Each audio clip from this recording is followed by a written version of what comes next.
I'm not gonna give you a list of top 3 things that annoy me about this video game, dude. Just period.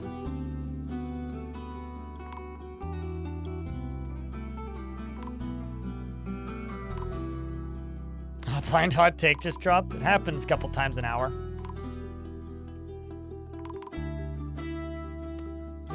Pew, pew, pew. Pew, pew, pew.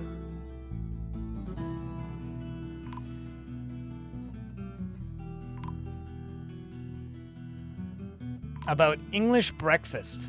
You mean the tea? Or like food that the English eat for breakfast?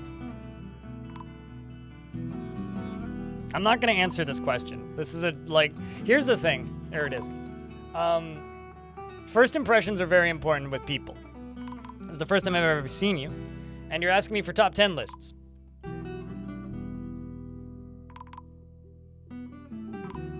Do I look like BuzzFeed to you?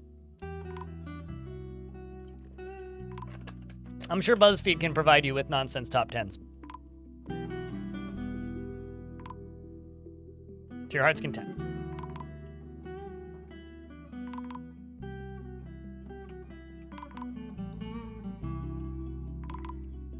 I mean, I'll be honest with you, I've never had a full English breakfast. I have had black pudding. I've had some of the ingredients separately. But I couldn't give you a proper opinion or take on anything to do with English breakfast, having never actually had one. So, that's all I really got there.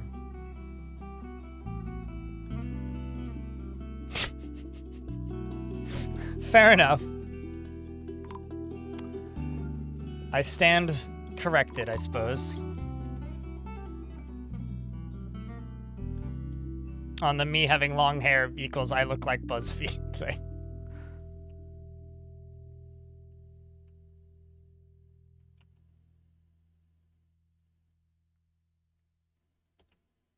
Which means I'll be the first one to go bankrupt. And for mind.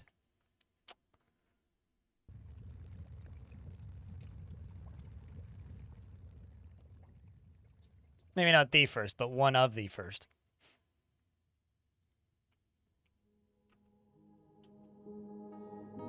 In an ad break, so I will pause. I'm happy I don't know who that is. Past it.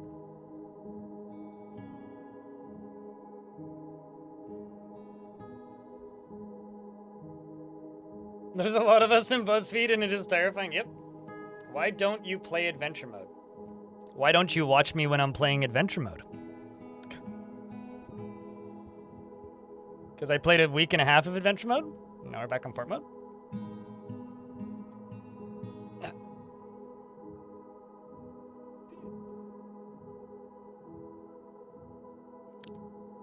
I'm just gonna ignore all of your questions because I'm not gonna answer this. Erdisk. Erdisk doesn't understand the concept of I don't really want to give you lists of things that I want added to this video game. I want them to add exactly what needs to be added to this video game and fix the problems with it. The developers are already very aware, and talking about hypotheticals in a world where the only thing that's actively being worked on is the other mode of the game, which I also enjoy playing. There's no point in discussing things that are hypotheticals, because that's all that they are, is hypotheticals. All right? So what you should do is go read the roadmap that they're adding to this game. And when you want to ask questions about what they're planning to ask, about what they're planning to add to the game, tune into the stream when I have Zach or Tarn on. Until then, I can't help you, mate. Just period. And that's about it.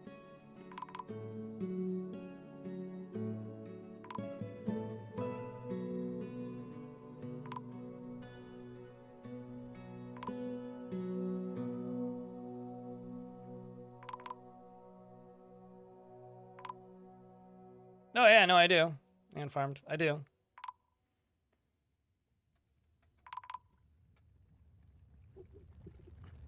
The last time Tarn talked about food, he said if you want a good cooking system, play Caves of Cud. So I don't know. Like that's the last time I heard Tarn talk about it.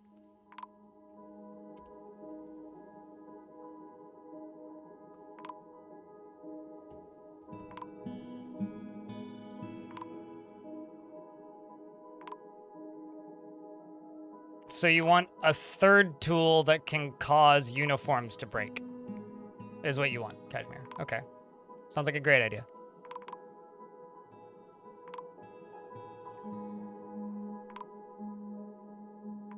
I don't know what I would miss most. How can I miss something that doesn't exist?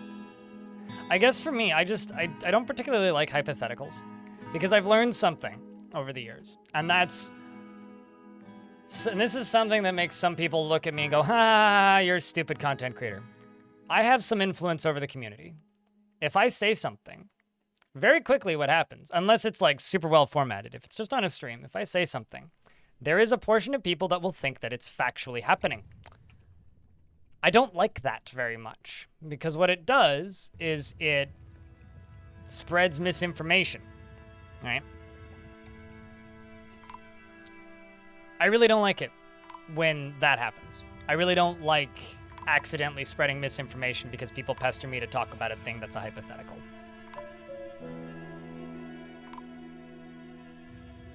I don't want to talk about this subject, Shinobi. I'm trying to make that as clear as humanly fucking possible, you know? That's it. I used to make that mistake all the time. I don't do that anymore. I'm smarter.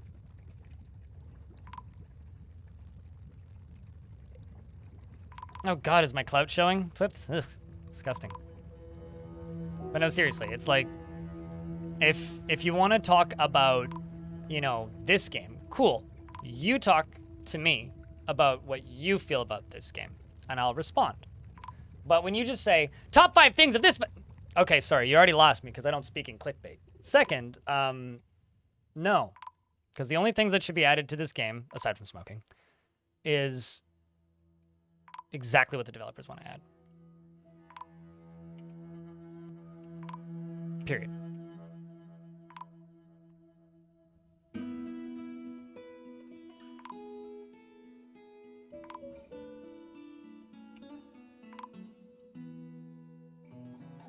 I appreciate the irony, though. Nobody.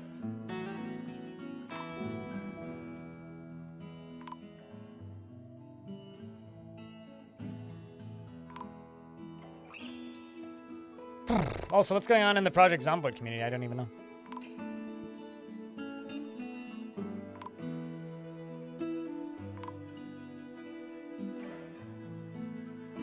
The water-based FPS to death industry? Was waiting for it to finish draining. It's almost there. It's getting there. I mean, it's also not hurting my frame rate at all. It's just making that annoying clicking sound. The thing that's causing the frame rate problems is the army of Batmen in the second cavern layer. This is gonna stop in a little bit. No, it's the Batmen that are causing the FPS problems, not the lava. Or not the water, rather. And I'm just over here making a lava reservoir to burn the Batman. So. The real question is, though, is do you remember when guilds were talked about in 2009 on DF Talk? Tarn's like, yeah, I might start implementing guilds soon. In 2009. Anyway, they added guilds in 2019. What's a guild hall? You don't know what a guild hall is? It's a type of zone. Meeting zone. Twink. New guild hall. Guild halls? These?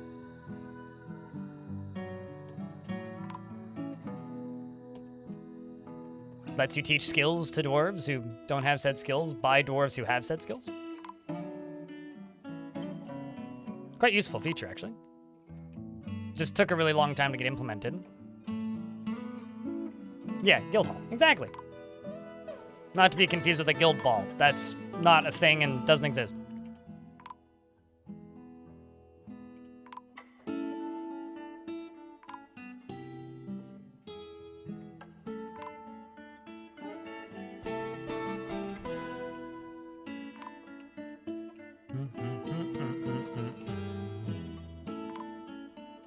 Stone, just for reference, sometimes you confuse me with your, like, typing of the accents.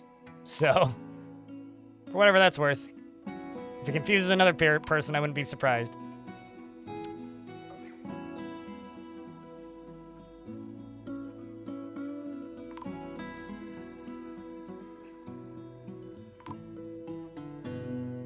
Come on.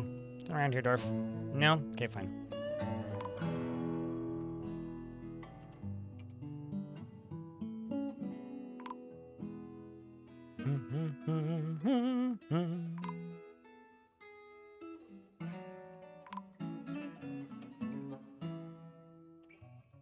Nope. Okay, don't actually do this one. That's a bad idea.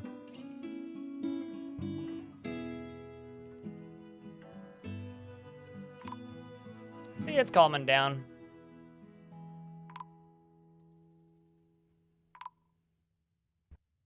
Projects have made some less than advisable public statements regarding a new build, and people took offense. Yeah, I have no idea what you're talking about, but okay.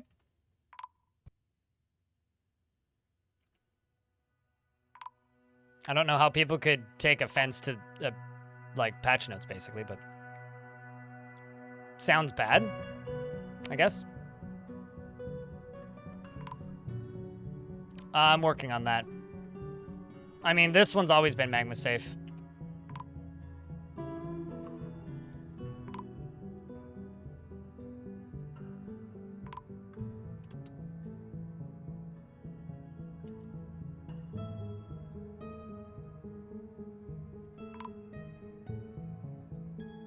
All right. Making progress here.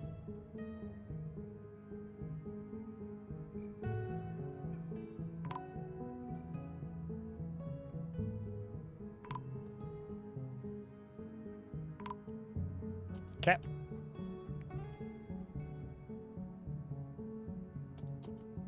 Just got a few more pieces to put away.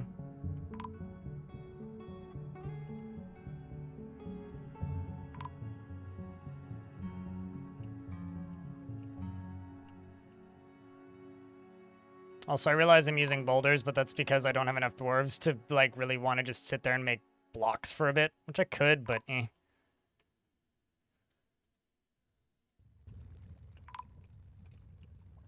This is getting pretty close to empty. Pretty damn close. But yeah, it's really difficult to, like, explain to people why me talking about speculation like that, openly like that, is a bad thing. But it just, you have to trust me. It is kind of a bad thing to just openly talk about stuff that is either, one, not confirmed, two, not going to be confirmed anytime soon, or three, just straight up not even a planned feature. Because, you know, I am in this position of, like, not concerning power, I guess, but I am in a position where I have influence and can put pressure on things, and that's not necessarily good for developers. And I don't really want to do that, even if it's small. Like, when it comes to, like, things that I don't like about this game, I can absolutely talk about that, but if you word it like a BuzzFeed article, I'm not going to do it. Because I don't like listing things in top 10s, because I'm just not good at that. Like, one of the worst questions you could ask me is, what's your top 5 favorite bands? Doesn't exist. It's like it's an unanswerable question. Impossibility. It's 1,000% something I will never be able to be physically capable of saying out loud, because I do not know. The reason I do not know is because it changes constantly. So it's just like you know, if you want to know my opinions on things, have a conversation with me. If you want me to make up a top 10 list, go watch a Zoomer stream.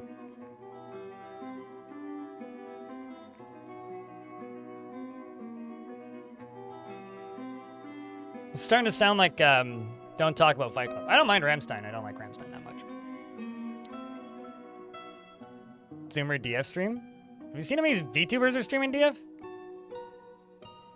Pretty sure that's Zoomer bait. Windows is fucking garbage. The fact that people think that they're a good band just proves that people don't know what good music is anymore. It's pathetic. Absolutely pathetic. All right, all these are done being built, so I can now connect them back to their lever.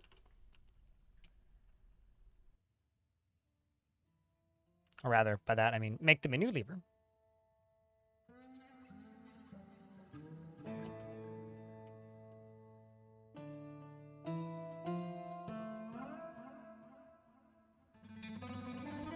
Windrose was genuinely one of the worst shows I've ever seen.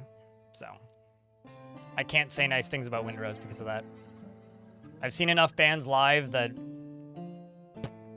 Sorry, can't do it. What, would that be just like chill picks and burning and dying sounds to create masterworks too? Was it hard to learn to play?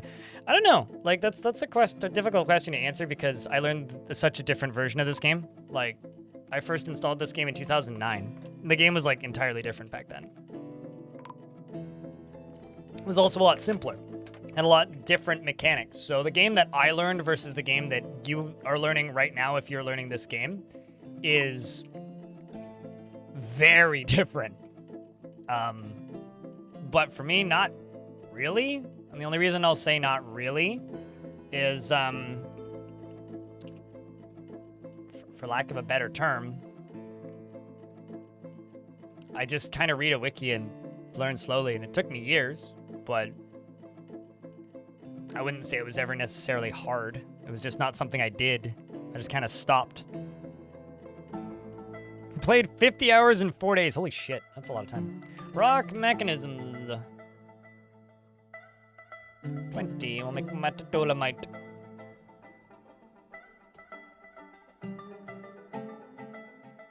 I'm also gonna do this. Actually, hold on. Don't I have rock blocks jobs? Got plenty of rock-related jobs. We'll just unforbid those.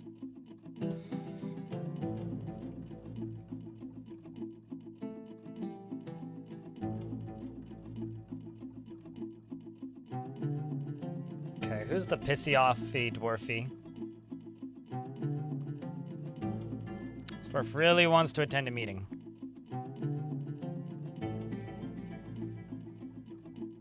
Okay, so I'm going to go to meet. Okay. Founder. Quit doing other tasks, dwarf.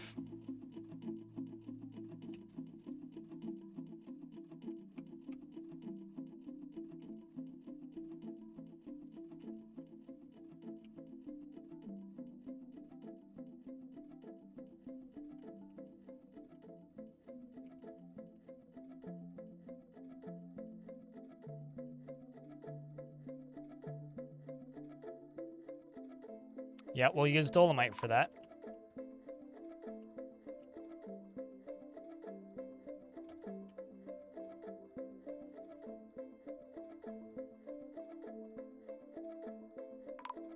They're also garbage. Their backing track was so loud when I saw them last year that I couldn't actually hear them. I could only hear their backing track. And that was with earplugs in. Without earplugs in, I could still sort of hear the backing track. I don't like backing track bands. If I go see your live show and you're not even playing your instruments and you have a guy who's dedicated to just flailing like an idiot, not actually playing notes except for maybe once every 30 seconds or so he strums once, yeah, fuck off. I want to see a band. Their music as like a recording act it's all right. But they're about as much of a band as a synthwave group is. They're more music producers, or rather their music producer is the band. So, I mean, when I find or discover a band, one of the first things I do is I go look them up live. And if all I hear is, you know, backing track, you've already lost me. So, you know, there's nothing wrong with recording bands. There's nothing wrong with... You know, Boston, as an example, is a pretty good example of a classic recording band that isn't necessarily a live performance band, right? I would rather see Queen versus Boston. Boston's fine. But, like, You want to see the guy that knows how to sing. And you want to see the band that can actually play the solos. And I go to a lot of concerts. And if I go to a concert and it's advertised as a band, and the band could be replaced by a bunch of actors with a DJ behind them, I could have just gone to see a rave, and instead of just hanging around a bunch of sweaty men, I could have at least hung around scantily clad women. Like, what's the point? Like, I get it. People like it, but it's just not my thing.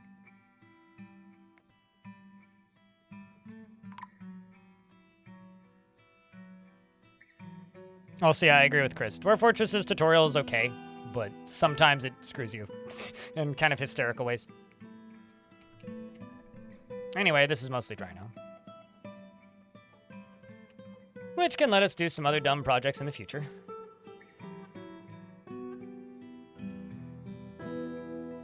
But for now, I can go into here.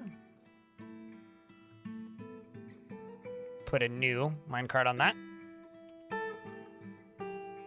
They're DJs. What's there to have in a... It's like seeing Skrillex. I like Daft Punk. Well, I didn't really like their last album, but I do like Daft Punk quite a bit.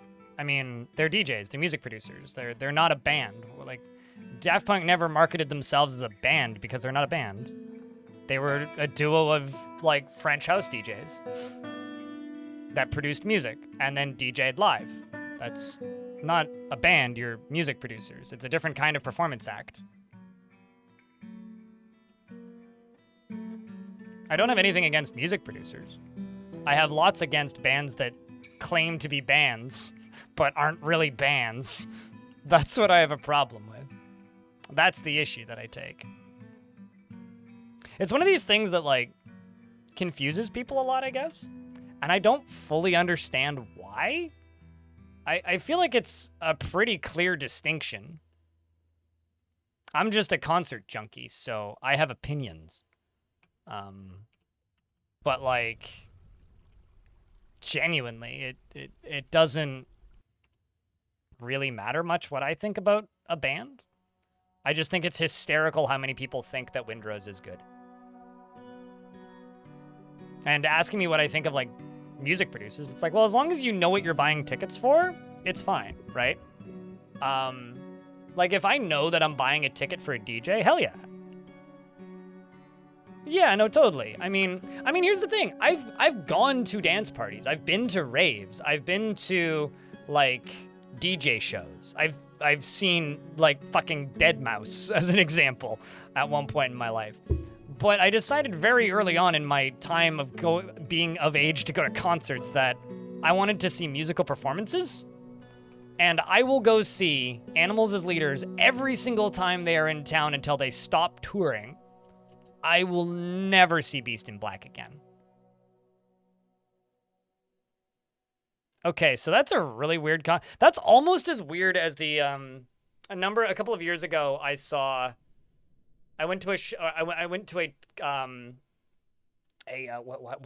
a festival called Chaos Alberta that had, in order, on the first day, Light the Torch, Animals as Leaders, Gwar, Slayer, Disturbed. It's one of the weirdest combinations of music I've ever seen in my life, and it was a great time. Had a lot of fun, but that was such a weird combination of things. I saw a lot of really, like, preppy, like, high school age Disturbed fans, like, lining up and trying to get to the front early, and then first getting covered in weird liquids by Gwar, and then getting obliterated by a Slayer pit. That was fun to watch from a safe distance.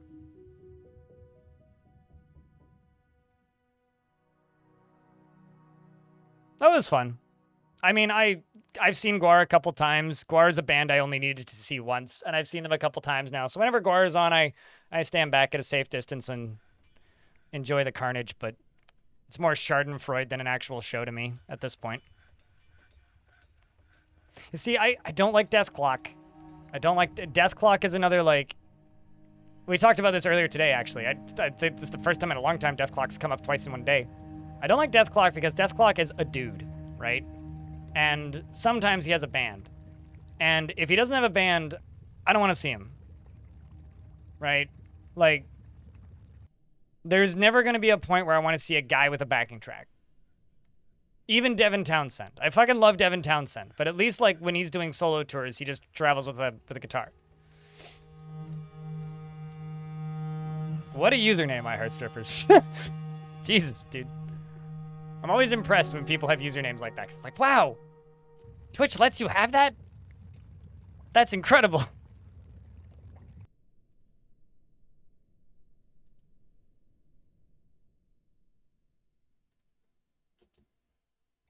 For 10 years now? Wow.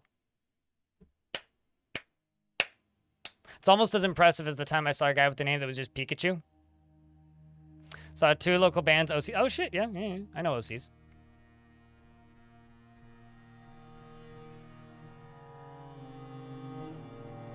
When the mosh pit broke out, oh hell yeah, that's funny. So I saw Third Eye Blind last year with like a couple punk friends, and one, yeah, I know it's Third Eye Blind, but one of my favorite bands ever from my childhood. Again, it's just like a dude with like a performing band, right? But great shows. It was a real fun show. We managed to start a mosh pit at Third Eye Blind, which was not easy to do, but we eventually found a bunch of guys with no effects shirts and they knew what was up. We got people crowd surfing. And then a circle pit happened. I still don't know how that happened.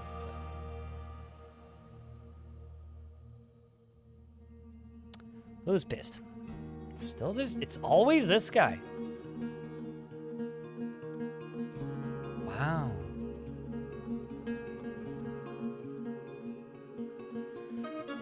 I've been to like 3 concerts in the last 2 months. Granted, like, the most expensive one was $15, and the last one was literally in an alleyway behind a recording studio. So, no, I don't know. Some people have hobbies. I go to concerts. Also, hi, Kinky Space Hobo, speaking of good names. 2 local bands and OCs. Okay. So wait. So this is the local bands you guys are moshing for then, right?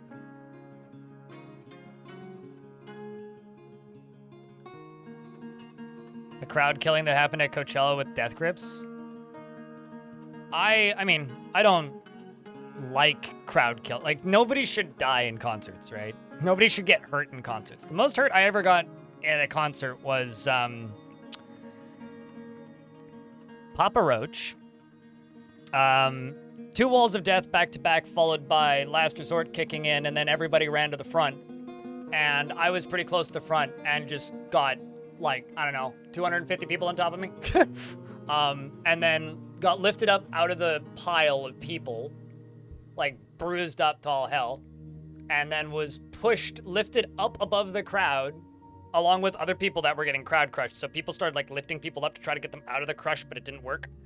And then the crowd just kind of like leaned forward and then everybody fell over. Because I managed to get back onto my feet, and then like I lifted off my feet because the crowd was pressing so much. That hurt. Not a fan. I'd rather that doesn't happen again. Bit too old for that now. My knees probably would give out.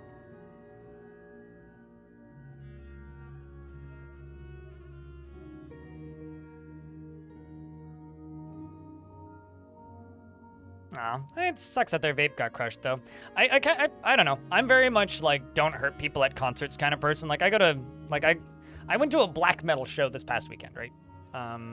So I like the weird heavy shit, but being completely honest with you, I don't like people getting hurt at shows at all. I know some people, like, glorify that stuff, but it's like, there is no, you shouldn't be here. It's a, if somebody doesn't want to get hit, don't hit them. Which is why one of my favorite things in the world is just like being at a super, super hard hitting show.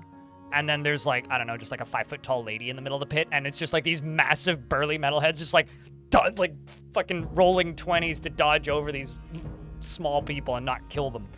It's like one of the funniest things ever to be. It's like playing Twister in a mosh pit. It's like, oh, don't hit the lady. But yeah, no, I don't think people should get hit, but they should be given ample warning. And if they don't get out, then at that point, bump them out of the way. Who was the second act? I know way too many, like, shoegazy bands, so mildly curious.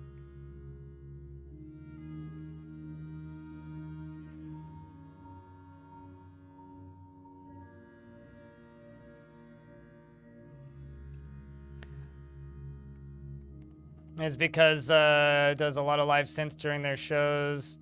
You have 2 recordings from different dates at Coachella, and they are a live tour, and their songs they play differently. Oh yeah, no, I mean, like, I got nothing against Daft Punk whatsoever. They've like never been my favorite musical group, but they are, how do I put this? They've written bangers. So that's how I feel about Daft Punk. They've written bangers. I do enjoy me some Daft Punk every now and again. Although it's mostly from Discovery.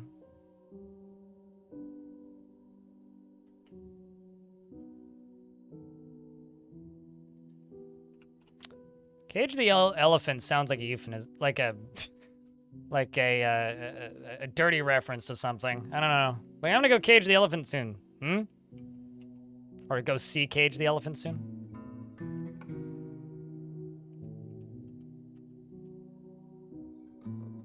All right, let's just dig through this nonsense. I keep chickening out.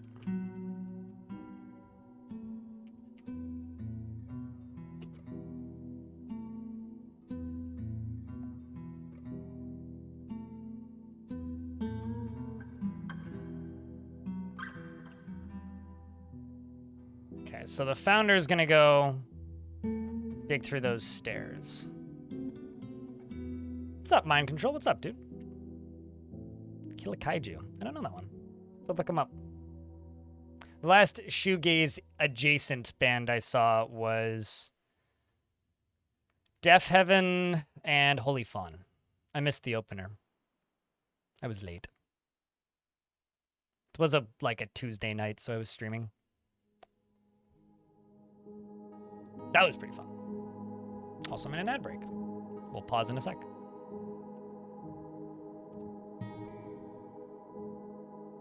Also, thank you, by the way, to the 20 of you still watching on YouTube and the 171 of you here on Twitch. You know, we've had some pretty good days this week, mostly, like, numbers-wise, mostly due to the fact that I was playing new games and thus getting raids. It's really kind of bit of a bother, I guess. Well, not bother's the wrong word. It's a bit demoralizing that you get a lot of raids when you're playing something new. But when you're doing the thing that you're known for, all your friends just abandon you. It's weird. It's funny how it is.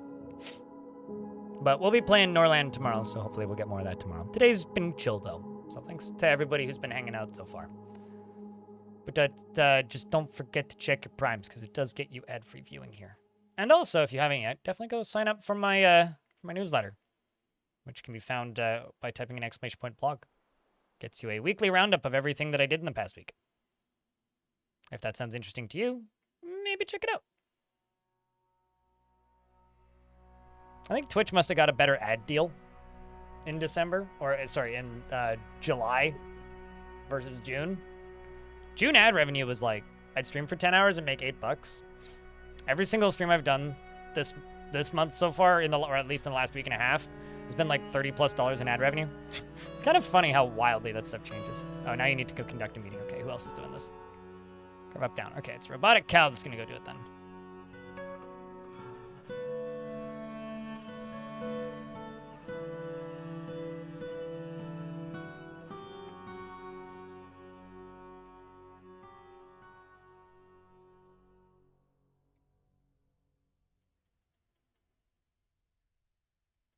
We apparently have more yaks that are growing up.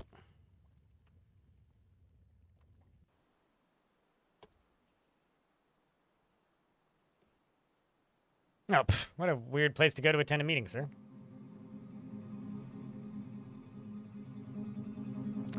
Nope, they're both still alive, Edward.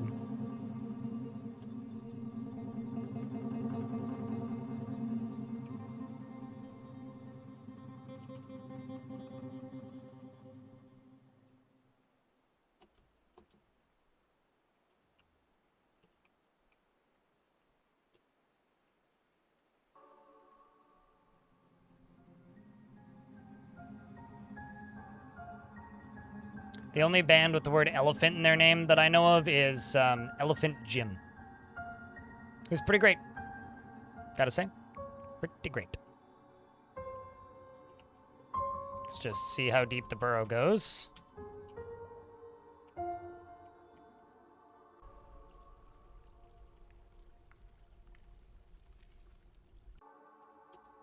Should unpause game. That'll make this go quicker. There you are.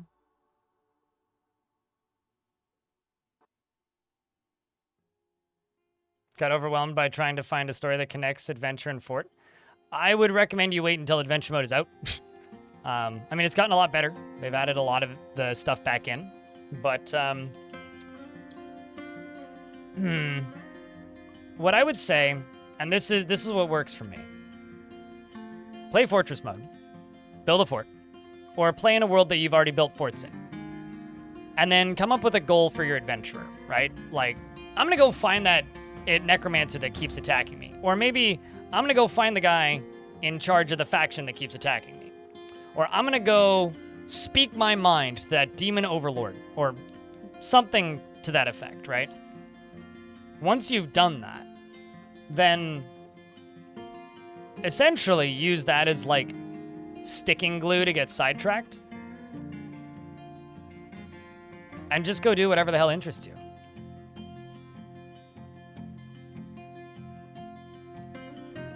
Because there's always interesting little things going on in the world. It's just a matter of going out of your way to find them. Right? And one of the best things that I can do more effectively in adventure mode than just about any other video game is I can just go find shit. And I don't get that happening in other games. Like, I could run around in Far Cry and, okay, cool, I'm just seeing the same thing again and again. In adventure mode, I'm constantly surprised by little things, but you have to look for the little things. So stuff like, there's a dwarf in this fort right now. I'll probably find him. Because I know what he looks like. There's a dwarf in this fort right now who is friends with one of my adventurers. No idea how. I think it was this guy, right?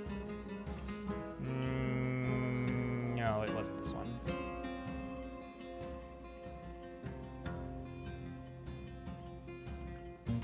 But at some point, that dwarf encountered my adventurer. And I'm not sure if it was while I was playing or separately. And unrelated. I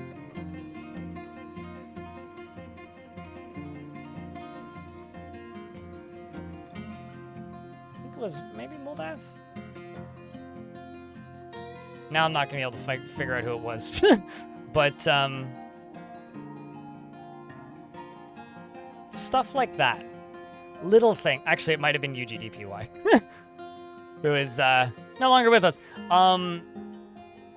But that sort of stuff can happen. Kind of frequently. But again, you have to look for it. You honestly don't know how to utilize Legends mode to make goals around like you do. I don't really use Legends mode to make goals. I use Legends mode to get flavor. I would recommend Legends Viewer, but Legends Viewer is pretty obtuse. And also doesn't work properly right now. It doesn't work properly due to the fact that, well, not all of the features that are in Legends mode right now, or not all of the features in Legends mode work the way they used to currently. And so you can't actually use Legends as a way of, or Legends Viewer rather, as a way of adequately exploring the way you used to be able to.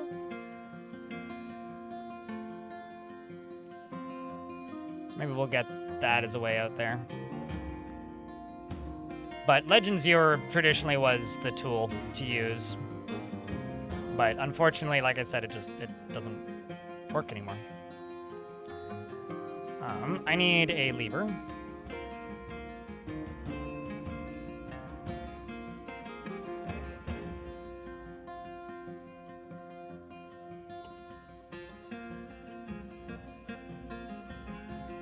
That Titan does in fact have a pony, yes.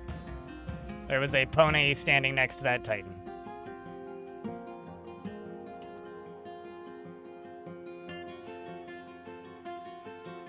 But really, it's just look up a name or go to a faction and just start scrolling through. It's sort of like...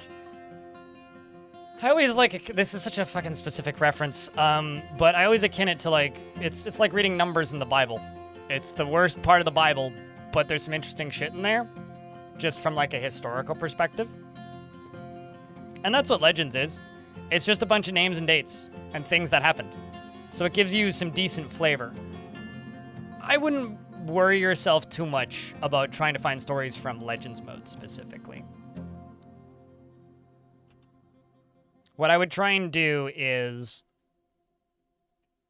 play Fortress mode for a bit until you discover a name that looks interesting, and then just look them up in Legends mode after the fact. Or look up your own dwarves. You know?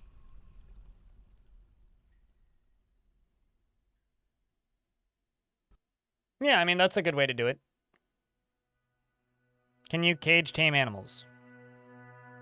You can assign caged animals to a constructed cage, yes. Pretty useful if you want to get rid of a bunch of cats.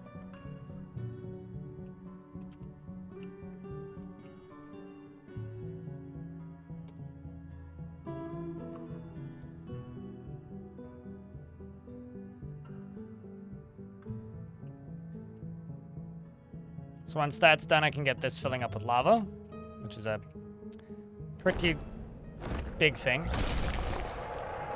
A ground beast named Genlath has come, a gigantic feathered flatworm. It has an enormous shell, and it is slavering.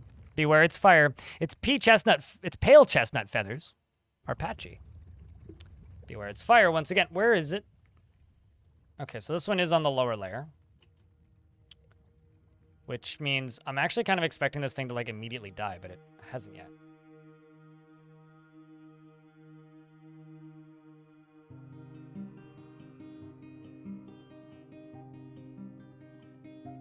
It was weird. For a second there, I thought it was, like, destroying the stuff as it was walking. Yeah, that's usually sort of what YouTube chat just said. I tend to look at, like, if I am looking at Legends, which I don't that as much as I would like to, because I don't know. I find I personally feel that I do a poor job of making it entertaining, but maybe I'm completely incorrect. Wow, this thing's big, because it's gigantic, right? Yeah, it is a gigantic feathered flatworm. It's crushing plants. It is. Look at that. See? It's so big that it's actually crushing the plants. Wow. Anyway, I don't generally use Legends that much because, to be honest, I feel that I don't do a very good job verbalizing why it's interesting, which is, I guess, why we maybe run into problems like this.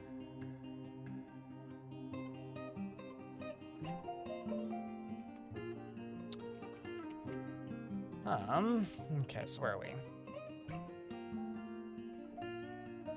But it can be an extremely powerful tool that will help you, like, discover weird bits and pieces of the game, but you do kind of have to go out of your way to find it. Okay, so this is actually a problem. I'm just realizing because I need to put this here because this is actually causing this to seal up, which is kind of hysterical.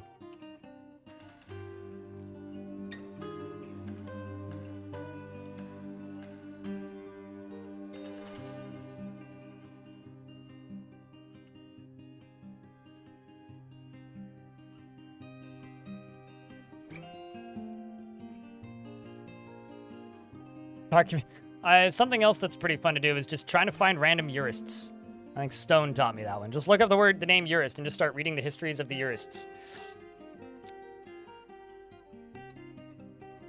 Nothing has changed since 2023, so watch my 2023 guide arrows. The only thing that would have changed would be the date. I could just upload the same video. There's a few differences in the UI, most of them better, such as, like, search bars, but that's about it. Literally nothing has changed. So there's no reason for me to make a returning newbie guide 2024. I could just put the date 2024 in the title if that would help.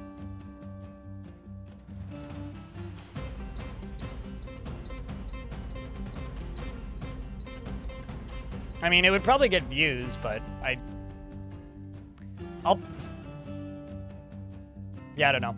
I know that there's several YouTubers out there who have like kind of done the Dwarf Fortress full tutorial guide year thing.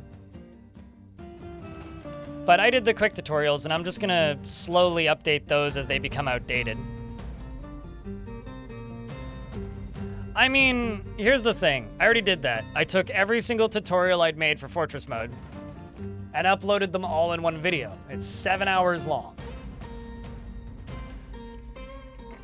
That video's made me like $600 to date. I don't know why people keep like using super thankses underneath that video in particular and not the actual tutorials that I put work into separately, but I haven't played since 2019. The only thing that's changed is some endgame stuff. Really.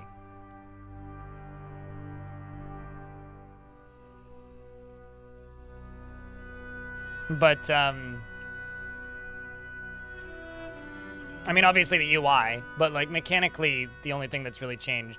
Well, okay, there's cavern invaders, but that's just cavern invaders. Untamed Wilds is different, but none of that's covered in a newbie guide, though.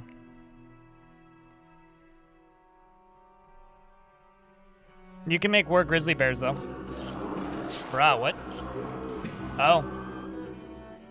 Our forgotten beast found the bats, I think. Speaking of cave dwellers.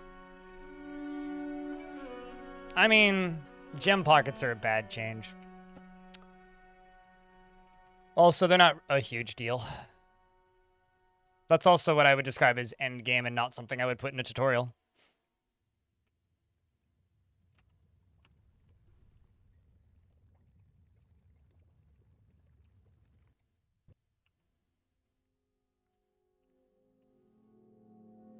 Hello, Final, how are you?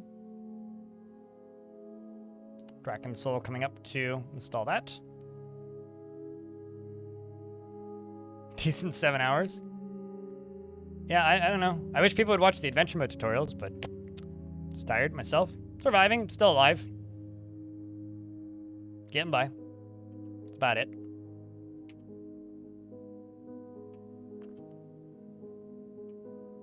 Trying to think, is there anything else major that changed in 2019? Were guild halls in the game in 2019?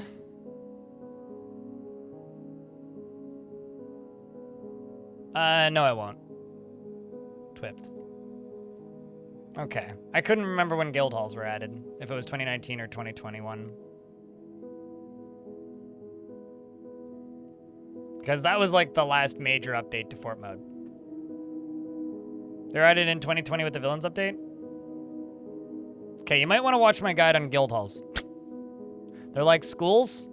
You can teach dwarves to do things with them. They're kind of neat. Okay.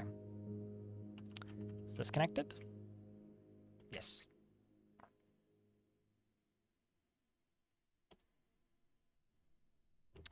Making the most of an area that I didn't end up needing, and all of this is going to burn up as well, which will be fun.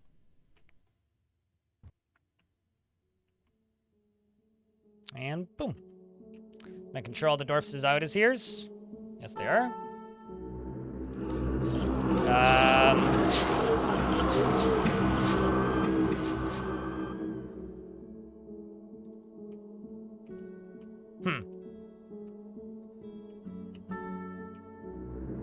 Holy shitballs. Wow. It's like fucking D-Day up in here. Where the hell are they all going?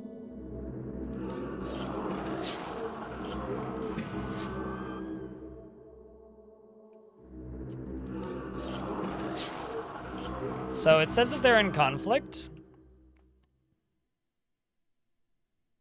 So my presumption here is they're running away from this.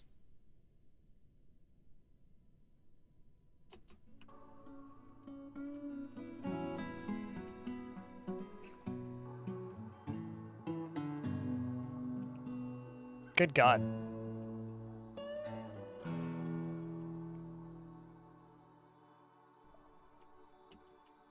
Shoutouts to the fire breather for helping the frame rates.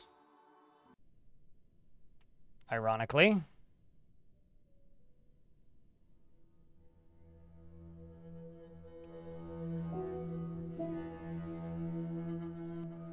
It's kind of funny because flatworms are actually really weak.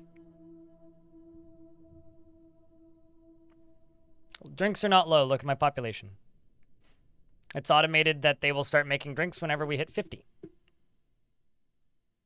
I don't need people making drinks 24/7.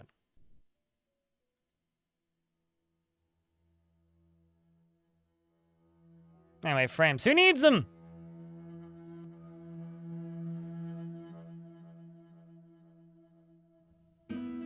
It's very taxing on the CPU. I mean, very taxing is relative, but...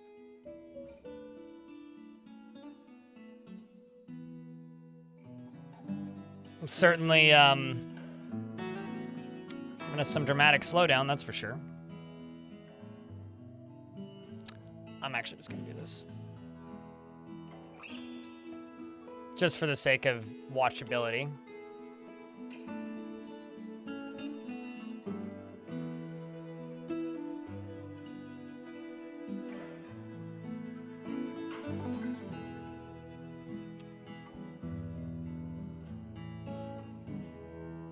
Oops.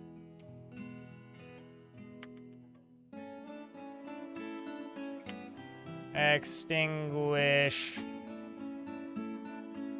I can, hold on. How about I pause the game first? Okay. Extinguish. Oh. Typing in between frames is difficult. All right. You are shooting bolts at something. Grottenbeast jumps away. So they're shooting, wait, what? Oh, okay, so there's cave crocodiles everywhere. So that's part of the reason why things are lagging so much is because there's cave crocodiles in the middle of this. It's also just a bunch of animals.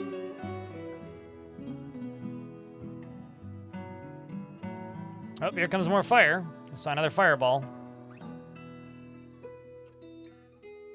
God, that is so threatening.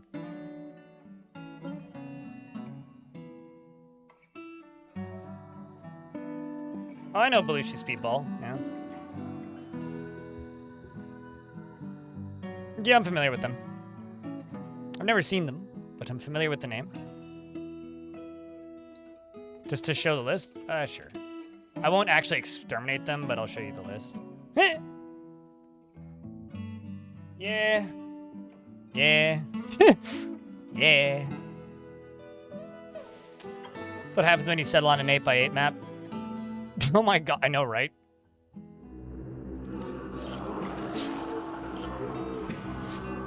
Anyway, we're gonna see more crowds of them. Ironically, this creature is doing me a fucking favor. I should dig over here, see what's going on.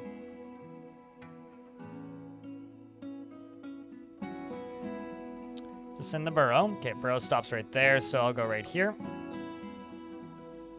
just gonna smooth through this wall. Okay. Okay, that one still needs to be hooked up. That one still needs to be hooked up. That one still needs to be hooked up. Most of them still need to be hooked up. Okay.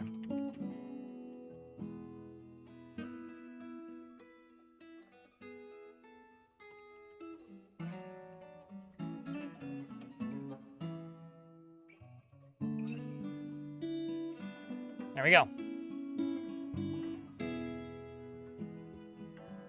Lowering your anxiety and taking a cool bath. Well, do what you gotta do, Bastet. I wonder. Guess I could put a grate there. I'm trying to think how I could see them coming.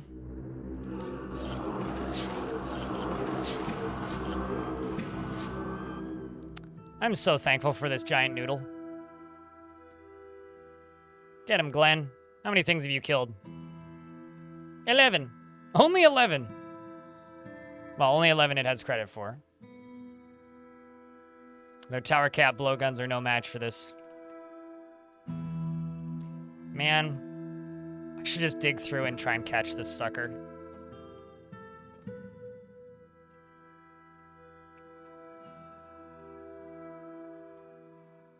'Cause I totally could.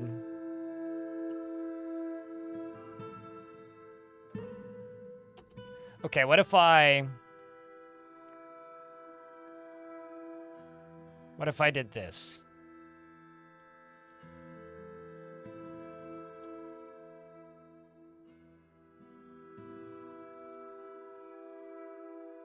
If they don't kill it,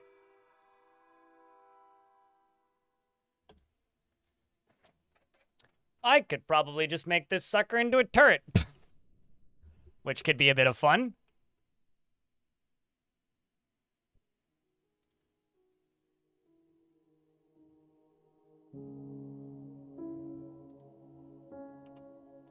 The better question is, what the hell are all my dwarves doing? Picking up equipment, eh?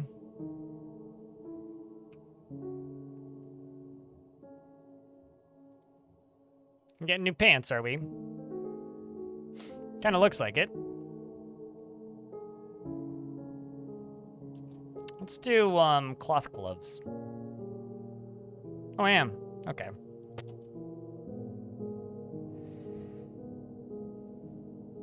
Oh, definitely. I am too, frankly. How could you not be traumatized by such things?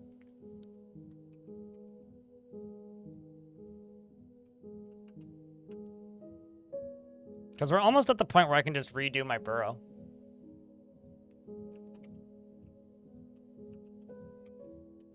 We got this dwarf over here digging through here.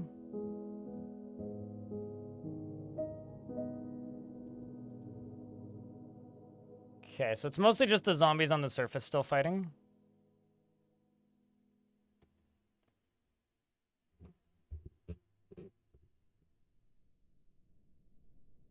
Yeah, it does work, but not a lot of things don't work. Like basic key presses don't work, Edward, in YouTube chat.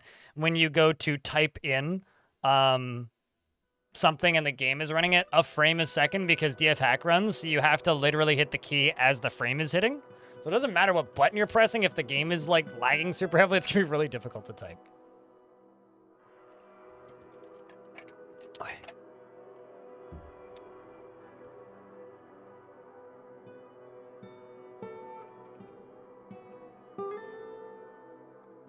Most of the doors are digging over here. That's fine. But yeah, I'm gonna see if I can just catch this thing and make it into a turret, because I think that would be fun. Also, I don't know why I'm smoothing this. I should actually be digging this out. This back area here needs to be smooth.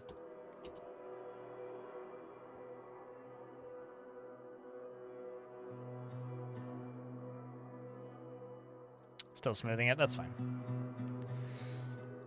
Also, I don't need this wall here.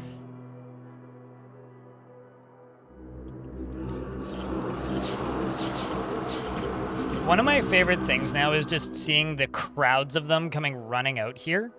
That is just kind of fantastic. Just suddenly like a wall of Batmen just come flooding out of an area. That might be one of my favorite things. Like, here they come. Look at them all.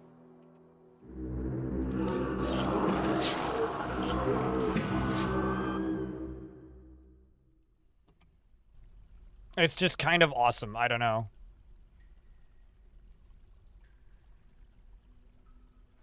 That's my problem with them, is they're infinite.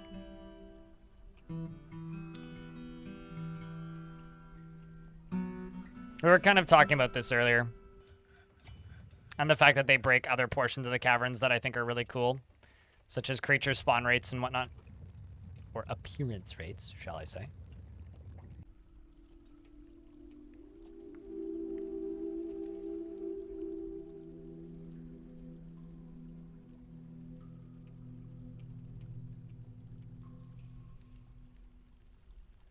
Okay, so why don't I...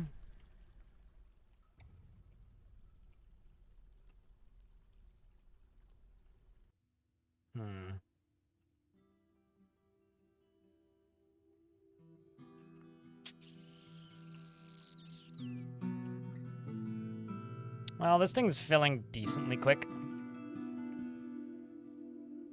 But not quite quick enough. I mean, they want to do a map rewrite, so a lot of things could be less broken. It's not just the caverns, but yeah. Really wish this was a faster filling method.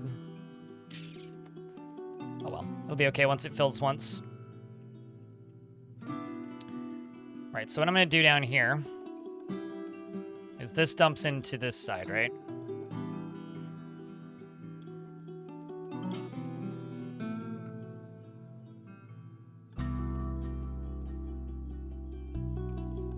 And then we'll just put fortifications in front of that. I need all these drawbridges to be linked up. 1, 2, 3, 4, 5. 4, 5, 6. Okay, just need that one to be linked up.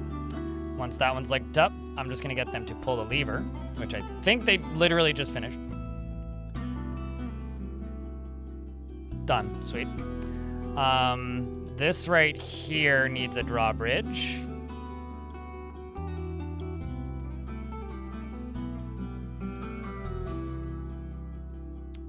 Right here needs a drawbridge made of dolomite. And then back here needs to be fortified. And then that should be a turret, theoretically.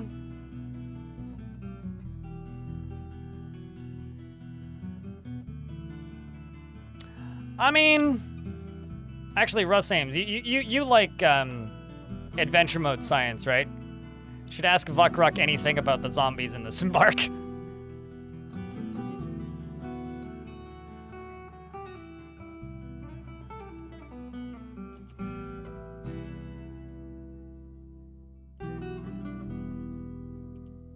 Also, I'm in an ad break, so...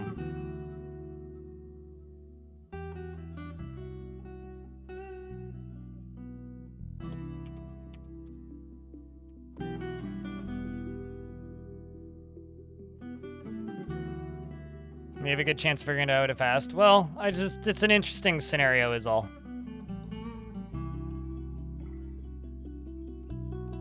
But thanks for popping in. Appreciate you, mate.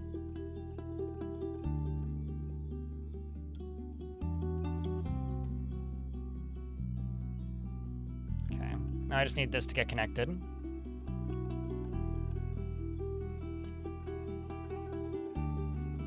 Which appears to be Aral the rookie who's doing that. Getting rusty with the fighting again. It's quick.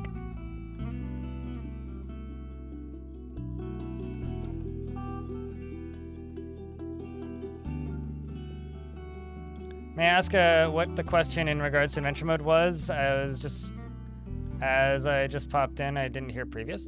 Oh, okay. So zombie. Okay, so this biome has rain undead, but it's a good biome, and it's they spread by biting things.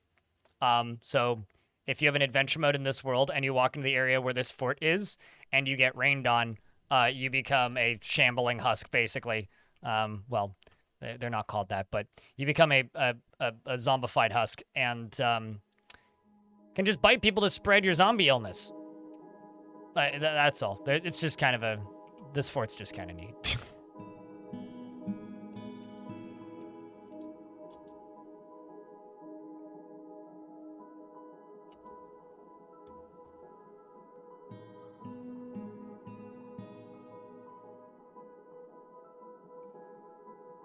What happened in that pool of guts and bones? This?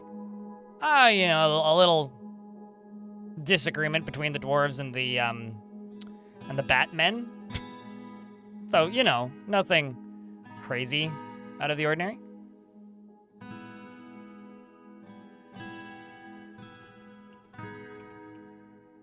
All right, this needs a lever hooked up to it.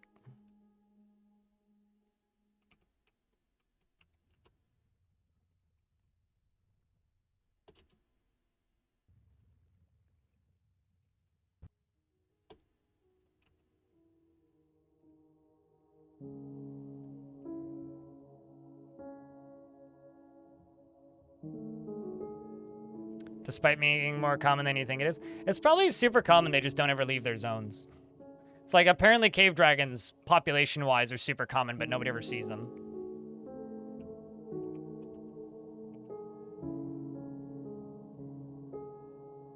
Now this could end up being like a Marksdorf area, but I doubt it. It's most likely just gonna be a pooch that or a piggy that's stationed down here.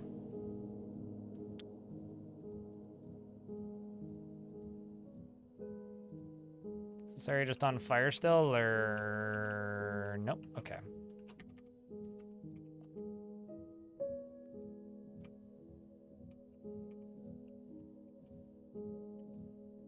That door's up there and now locked. That's all sealed off. This can be fortified. Is this locked? Lockable? Yes, it is.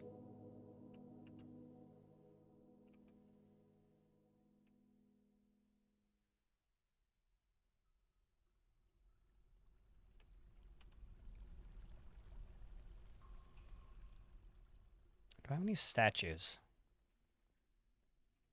I'm gonna put a statue right here.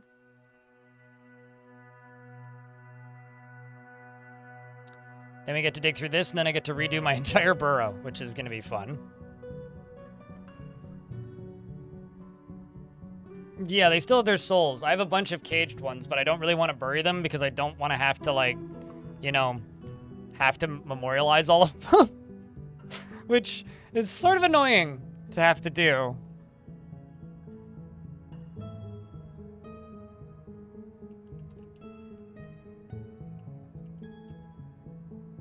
Okay. So now that I've done that, I'm just going to go down into here, do this, go here, pen pasture, and let's just put one of these here. How many dwarves have I lost? Well, today, just one. But I've lost count of the number of migrants that haven't made it. Oh, this? I didn't lose any dwarves in that. I lost 2 dwarves after I locked them outside.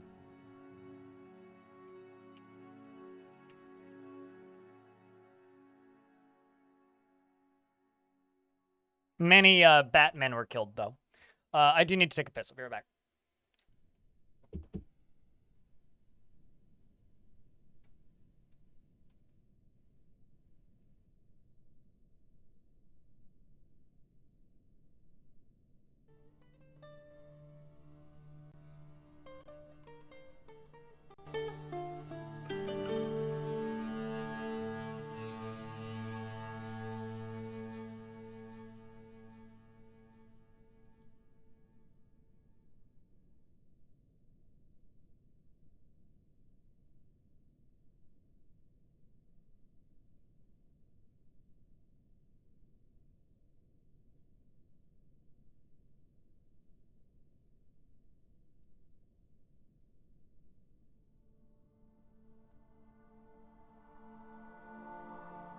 Thank you, Francisco, in the YouTube chat.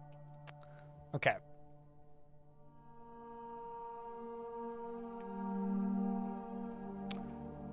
Yeah, it is quite the bloody scene, but it wasn't actually that big of a deal, all in all. I just realized stuff could just climb in here. Huh. I should lock this door. That seems kind of dangerous, actually. All right, so let's get a... Well, we got a pig getting put right there, which I could just lock in. But right here can be fortified. And I also want to jump up here and go... Okay.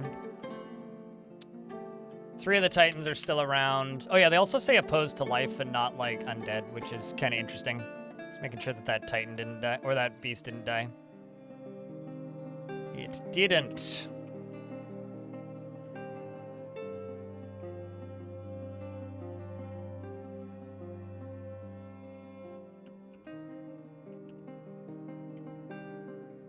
Why are you canceling car fortification dwarves?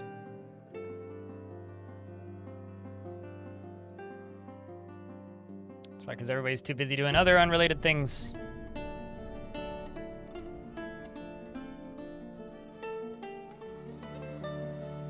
Like this, apparently. Guess it's another one of those times where we make clothing.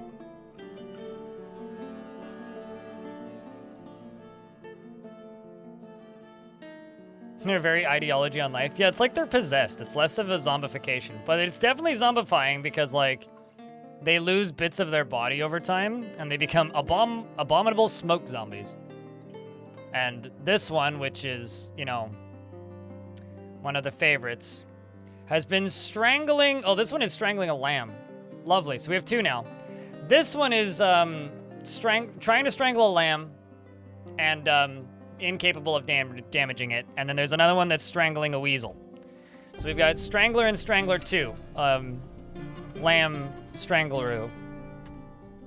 And it's denting its wool. Yep. So there's two very legendary warriors in here, which is horrible and I hate it, but also kind of hysterical. What's the priority on that? 1? Okay. Fine. Sweet, this is getting kind of useful now. I love that these are still here. I haven't started burning just yet. One day soon they will burn you. And it will be glorious. Should have set this up with pumps. And just pumped it full. Would have been faster. Oh well. Maybe we'll do that later. I'm just so limited on pumps. It'll be enough to fill this thing up though, just kind of slowly probably. Alright, let's go stupid.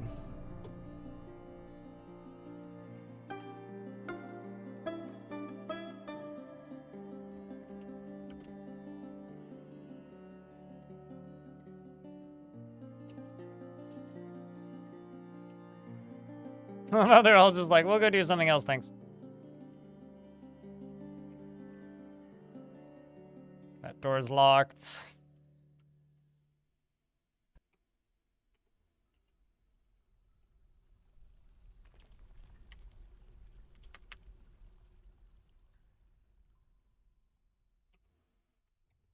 I don't believe I've ever said that.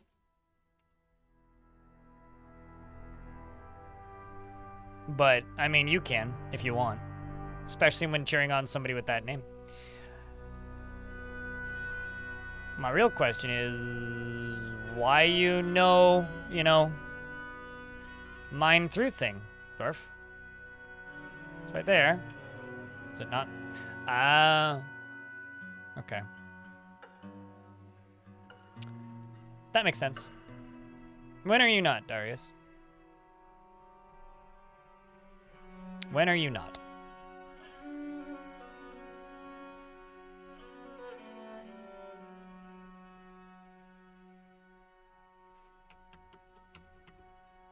Okay, here come two miners. Here comes Darius, who's not misbehaving anymore. And then I get to delete my burrow and remake it. Who's excited for me to remake the entire burrow? Because I'm going to have to do that.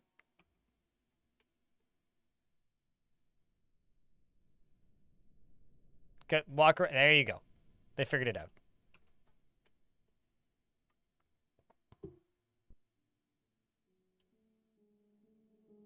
See the frame rate go down? Oh, shout outs to the dwarf who just left his underwear in the cavern door. All right, so genuine question. Cavern creatures walking through doors are considered invaders, right? I should leave these two locked and unlock this one.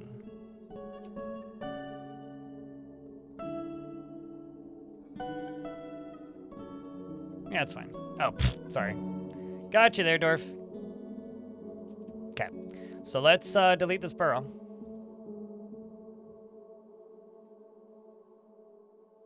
And turn on this one, actually. Oh, shit, I just noticed something that I think was fixed. The number of dwarves in the burrow was correct, even though there was more in there originally. That's actually fascinating.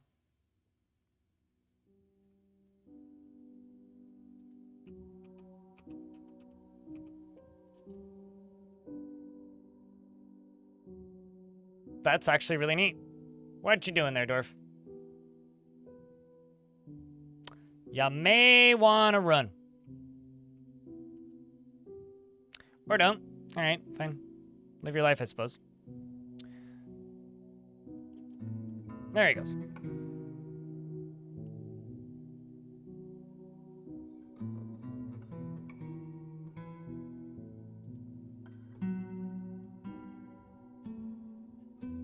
And now we wait. I wonder if this tree is going to cause problems. No, I guess they could path around it. All right, so...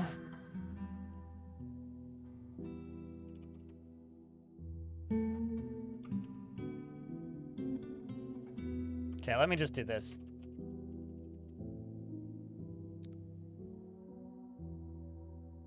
Well, they killed the Forgotten Beast.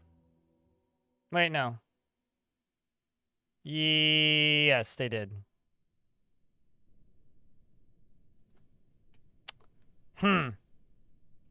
Well, in that case,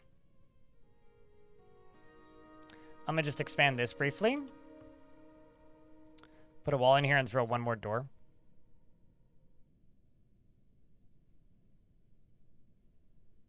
Well, I mean, not exactly and we kind of need, there's a few steps we need to finish first.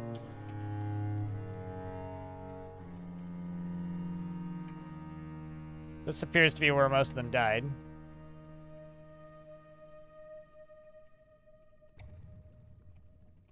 But considering the beast is dead.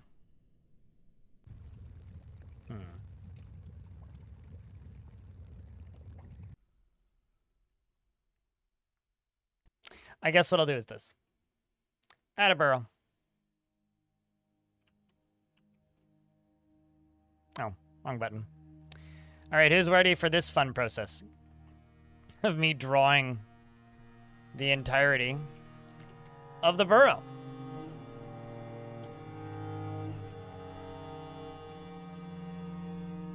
Because that's what I gotta do right now. Which I should just be able to do this layer right about here, all the way along here, all the way up to here. The day that we get flood fill back in vanilla will be a beautiful day indeed.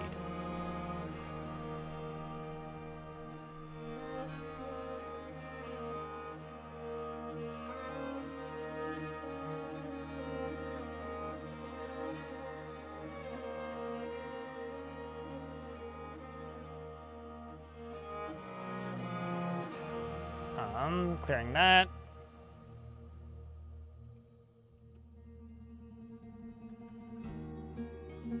I should just be able to do all this.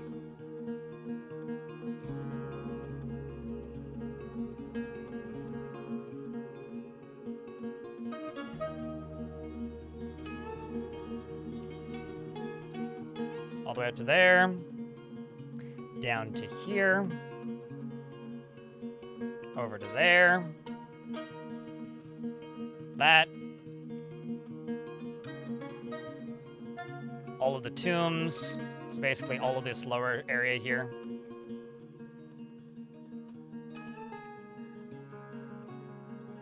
Right until I hit the bottom of this cavern layer, so right up till there.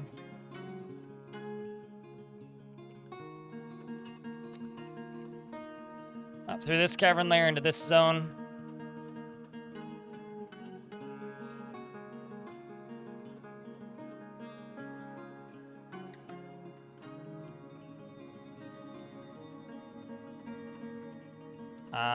This upper zone should be fine.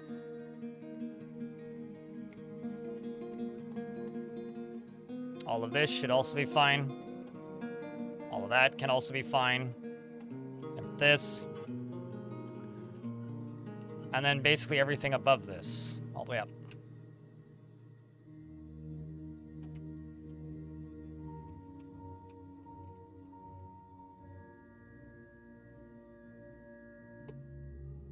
And then let's pause this one.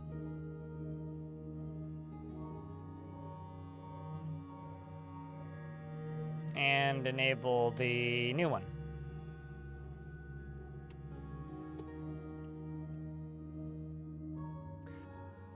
Are either your favorite thing or something that will bother you for weeks despite it's a good change generally? Wait, what?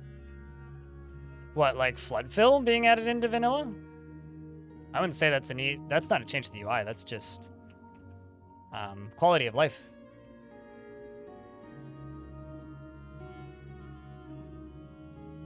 So now we wait. It's an 8x8 location, Yanvin. Just gonna get one more bridge built here.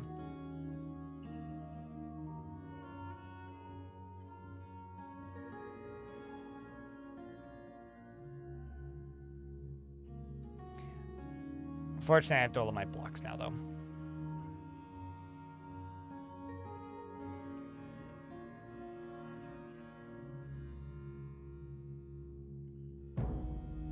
Alright, like, still delete your archery squad now and make a new one. I mean, I still do that too, because I don't want them using bows. It's just any choice ranged, right? For the archery squad. I want them using crossbows specifically, because I can't make bows. So I still don't worry about that. Oh, about the burrow numbers being fixed. Well, I mean, like, what would happen is, like, a dwarf would die, right? And then you'd remove everybody from the burrow and add them back into the burrow for one of a billion reasons. And when you did that, it would cause when you would do that, it would cause the burrow to basically just break. Like, it would just have the dead dwarves listed there forever. So it would show you the total number of things that had ever been in the burrow, not the dwarves that were currently told to be in the burrow, if that makes any sense.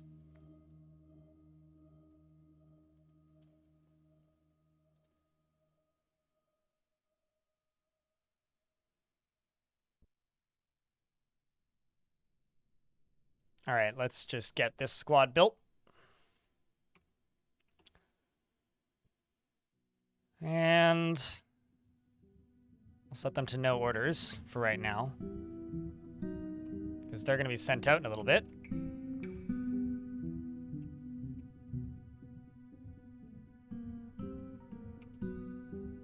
Oh, it's a freaking floppy wham. I was like, what the hell is that?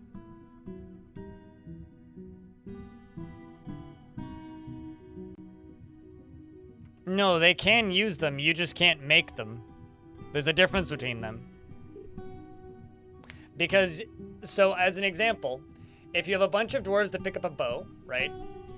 And then they fire all of the arrows in the map and all of the arrows get broken because they break eventually. They're not like infinite reuse.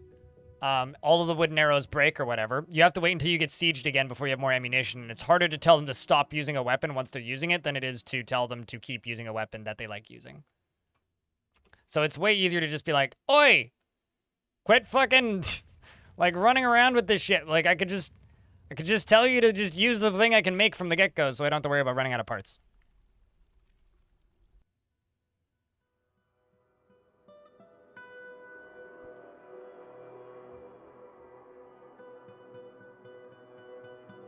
Where the fuck is that coming from?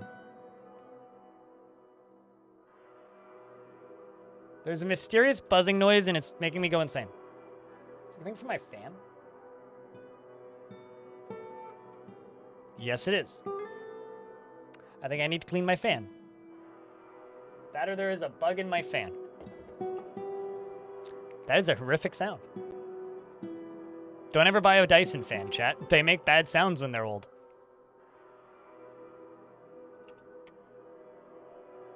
Oh, I see the problem.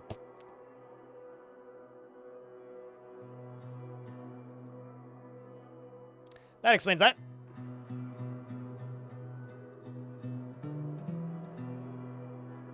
Yeah, because they're dead, Drew. Open my fan in debug mode. It's like putting a screen over top of your fan, right? There we go.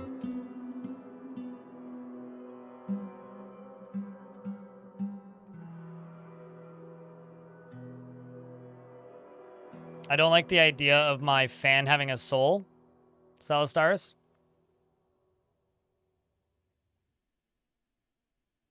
Good morning, Optimus. So I think it's time to go scout the caverns.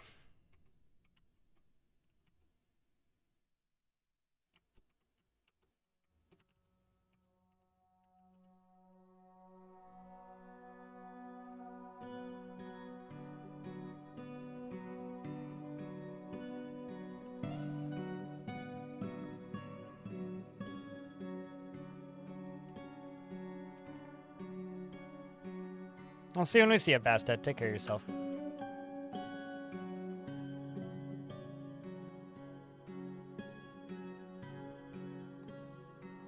But yeah, I hope I answered your question, Twipped. Dwarves just get used to using weapons and they get upset if you tell them to stop using a weapon, basically. It's the same reason you shouldn't ever use training weapons for this reason. Because if you use training weapons, then they could get used to using the training weapon and then not want to not use the training weapon, which is a problem. They go, but I want to use the training weapon. It's like, but like, I always forget that you can't use arrows either. It's kind of, or can't make arrows either, but can use them.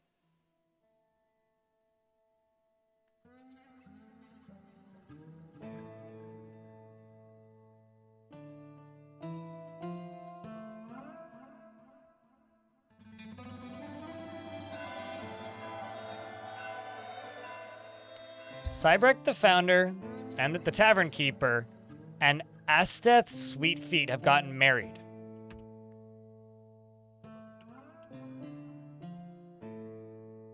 Wow. That is hysterical and also kind of adorable. Because Cybrek is the only one who's able to do the, like, empathy when discussing somebody's problems, right?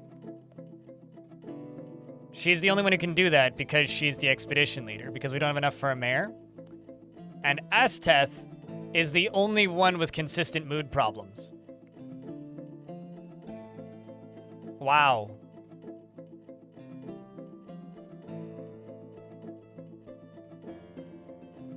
That's adorable.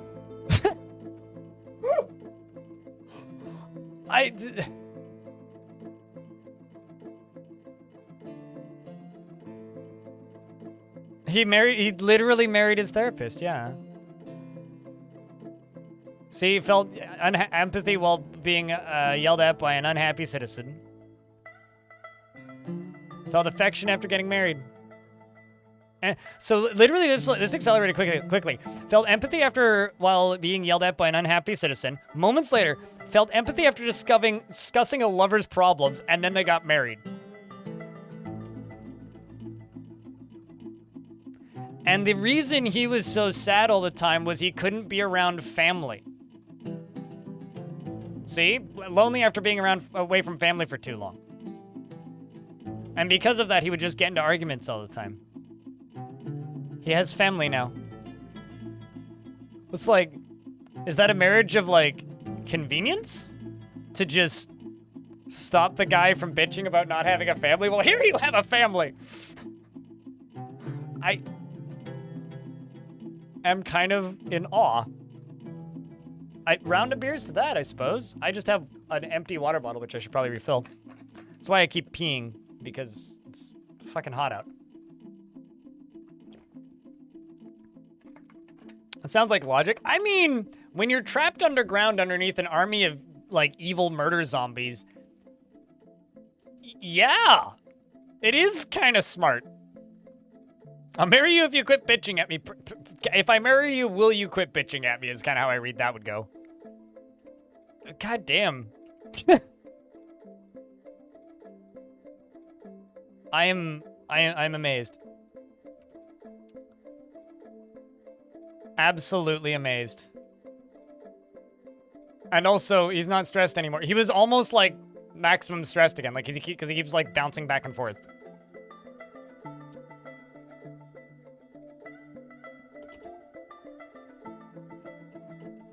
Dwarf has game, I suppose, space potatoes. That's incredible.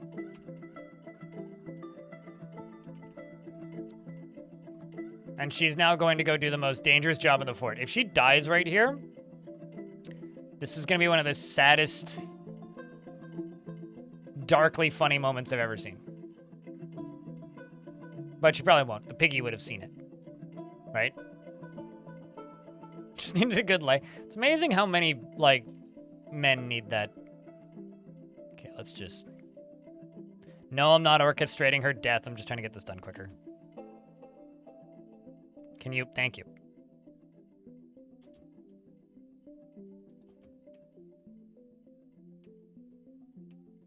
Okay, you can go back inside now.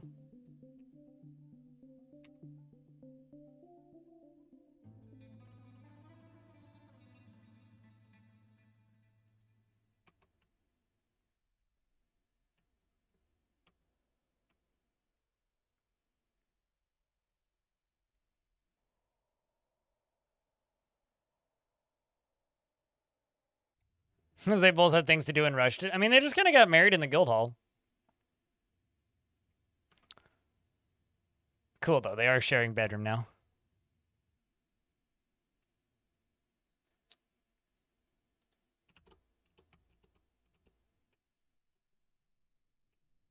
I don't know why she's standing there.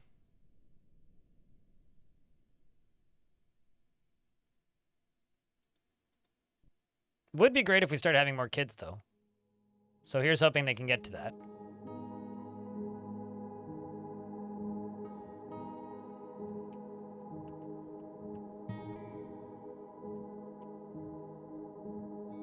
Okay, there she goes.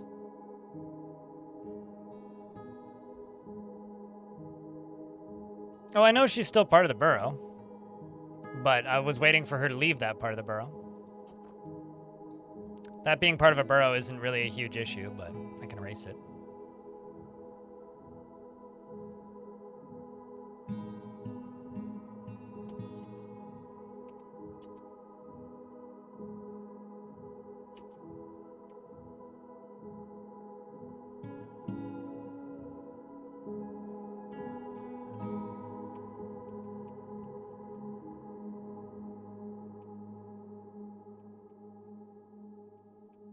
Time to go exploring. It's part of the tragic backstory, of course. What else would it be?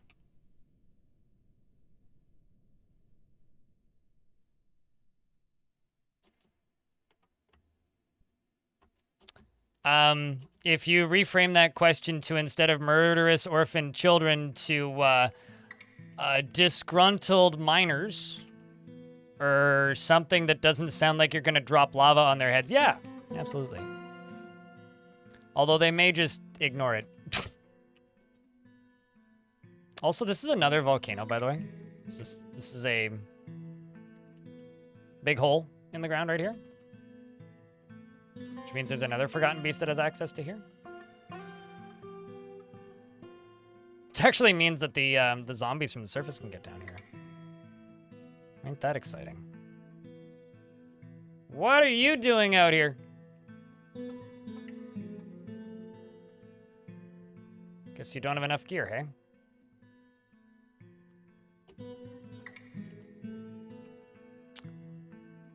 Let the dwarves run around and go grab gear.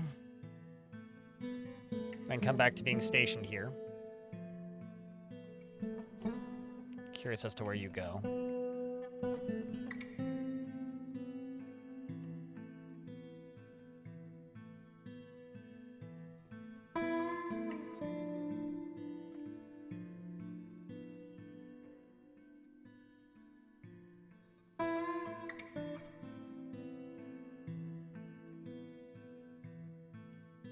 Kind of amazed I haven't heard anything here. As in, no. But they were all coming from down here. This appears to be where they still are, so... Why don't we walk in this direction? Slightly concerned about why this is still burning.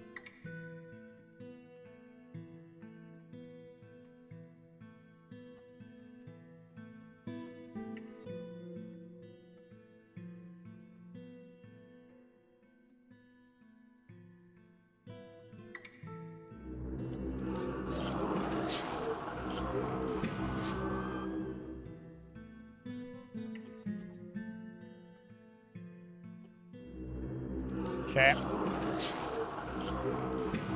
They are elk birds. Okay, why don't we send the dwarves up here?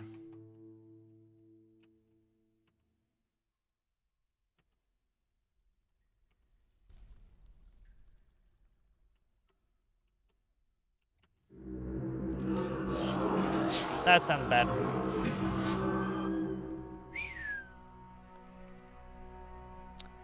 Alrighty, dwarves.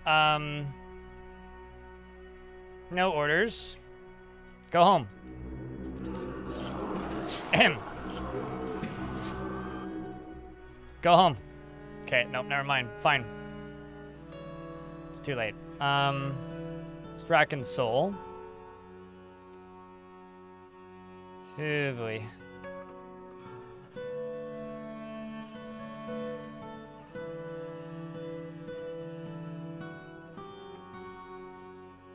Draken Soul got a little bit too excited.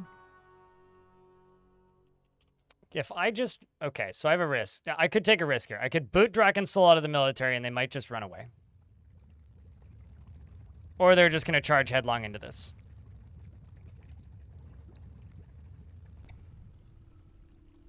What's up, Shark's Gem?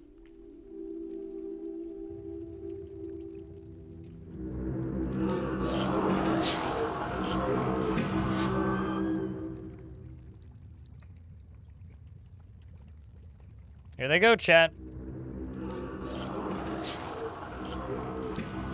Draken Soul's one true opportunity to prove themselves to their captain. A stressed dwarf who wants to be with their family again. Joined by Moldath the Lucky. All right. I cave. We'll send them all in. Good luck, dwarves. Mayor Marshal Trance's keep you alive. Doesn't feel anything while at war with the Batman. Over here, he has a sword. Multiple swords. Moldath the Lucky, as already stated, these injuries, they do not scare me, and has also entered a martial trance. Draken Soul doesn't feel anything while joining conflict, and is saying, I have a part in this. There's no need to feel vengeful. The important question is, where is the backup? And it appears that Thightcut here is going to go get a drink. Well, that's good. So Signal, which means backup might be quite the distance away.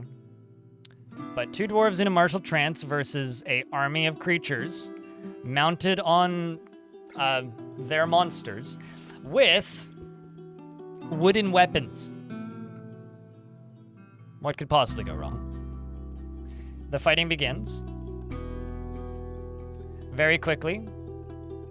We are seeing that they're both in martial trances. Moldath the Lucky being one of the few named dwarves. And because they're shooting blow darts, they only have so many shots before they just straight up run out. So it looks like that first wave has shot about 3 to 4 each. Meaning, once they run out, the dwarves have a massive advantage for they don't need to dodge as much.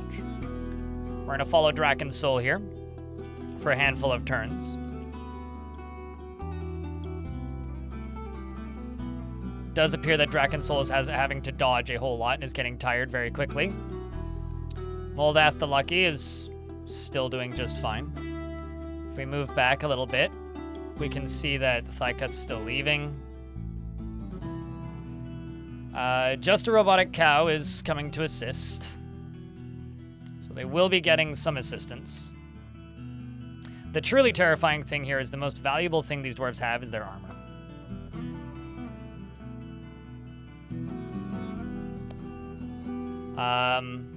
Draken Soul's falling over is actually stunned because they collided with a cave crocodile, but they still haven't taken any actual hits just yet.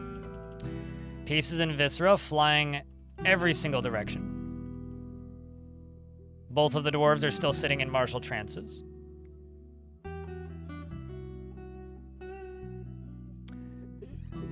Over here, Moldath was charged at by a blowgunner, a Batwoman, And she was knocked backwards after crashing into him. Vukruk is probably sighing from afar, going, "Please don't die to my stupid husband." Although she wants to fight too, so... Oh man, maybe I should have sent her in too. But then there would be 2 lonely children in a moment. More pieces in Viscera, continuing to fly. Satisfied upon improving fighting is Drakensoul. Up to 7 total kills, including 1 notable. Slashes a cave crocodile in the upper body with a steel short sword, tearing the muscle. And Moldath the Lucky here slashes the Batwoman blowgunner in the upper body with his steel short sword, tearing the lung. Hey, chat, can I get a Vile Force of Darkness? Moldath is no longer in a martial trance. Drakensoul is stressed and tired and no longer in a martial trance. We need another martial trance. Who's next? Who's coming? Just a Robotic Cow is making his way down as quickly as he possibly can. It may already be too late by the time they get here, but there is a good chance that both Moldath and Drakensoul can survive this, although Drakensoul has gone from not feeling anything to being very scared. It says, "In the midst of conflict, I feel no terror. No injuries sustained from either of them just yet." Yet she is terrified while in conflict. Moldath is getting tired, but is satisfied after improving armor. Desperately wants to acquire an object and pray. I think he's earned 3 or 4 objects after this. Hasn't quite gained any injuries yet, although he does have some old injuries, which may be causing him pain, but those are from a good number of years ago now. The Swords Dwarf attacks the Bat Blowgunner, but he jumps away. He does manage to stick his sword in and pull it out quite successfully after fracturing a bone. They're fighting side by side, both getting tired here, holding back the force. And Just a Robotic Cow approaches the conflict. 2 dwarves are still fighting, practically hand in hand at this point. All of them good friends. Great friends, even. Dodging around the bleeding cave toads. Narrowly avoiding and narrowly escaping is this poor crocodile who actually charged at the Swords Dwarf and knocked the Swords Dwarf over, but then got slashed so badly. Well, he lost a rear foot immediately after doing that. Bet you he regretted that decision. We discovered even more of them. Oh, just a couple. Oh, more than a couple. More than a couple. Oh boy, it keeps going.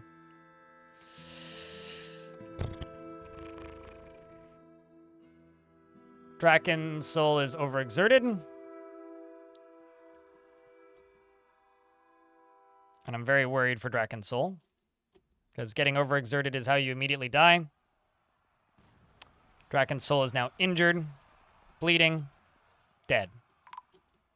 The fighting continues with Moldath, and now Just a Robotic Cow, who is in a martial trance, taking Moldath and Drakensoul's place at the front line. Moldath is not yet overexerted, and Drakensoul's martial trance is enough that they may survive this fight. Here's hoping for the longer term. And I just realized all of these bodies are getting I need to forbid corpses. Behind us, if we have a quick glance,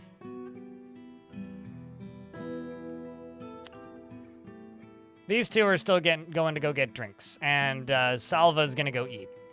So Salva, I would like you to know, if you die, if you don't turn around and help, it's going to be your fault that your soldier died.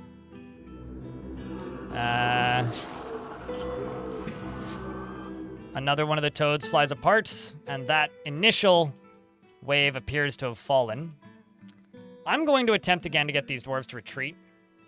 See if I can do that. I'm going to do that by putting them off duty and removing the train order. Nope, it's not working. Okay, fine. If I boot them out of the squad, they're guaranteed to die. So, keep them training. Keep the dwarves running in.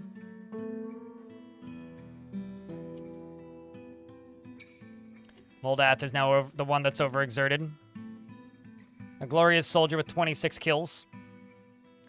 Just a robotic cow is still very green at this. But, you know, is acquiring kills with time as well. I thought that dwarf was new to the military. They've actually been in the military for a bit. It's because the name.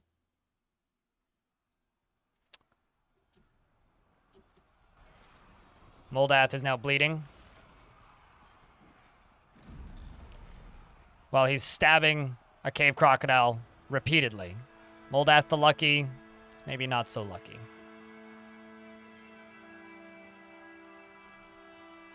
And just like that, he actually fell asleep. He gets to die in peace and quiet. As just a robotic cow becomes overexerted. Moldath, dreaming softly, is getting shaken around by the head by a giant cave toad. I wonder what his last words were. I don't think he's waking back up. The last thing he did was he slashed the cave crocodile in the head with a short sword, and it sailed off in an arc. I've been wounded, that's very annoying, was likely his last words. Rest in peace, Moldath the Lucky. You were a great dwarf. I need to update the characters command. And there goes just a robotic cow. Next one.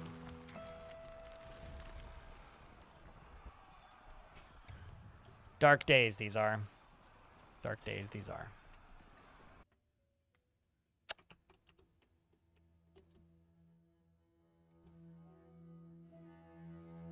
But fortunately, they do appear to be heading directly for us. Which, in kind of a dark way, is precisely what we wanted. Did I just see something fall into that?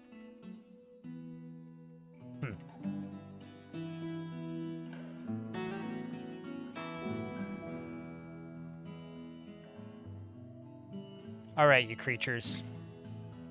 We'll have our vengeance in this life or the next. But before I do that, I'm going to go here. Just a robotic cow. Moldath the Lucky. And Drakensoul.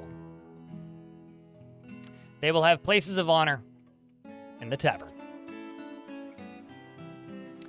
Oh, I don't know what the KDA was. I would have needed to look at their kill counts before the fighting started.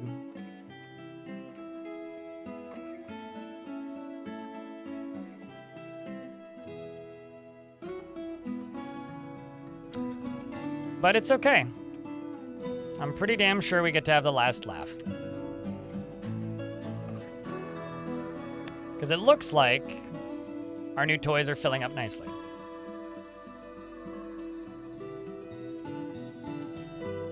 They don't even know what's coming to them, chat.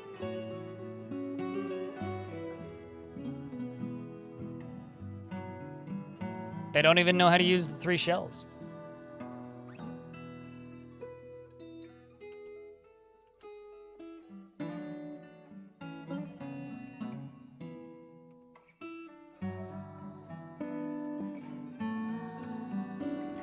The real shame is the ones that died off, most of them had helmets.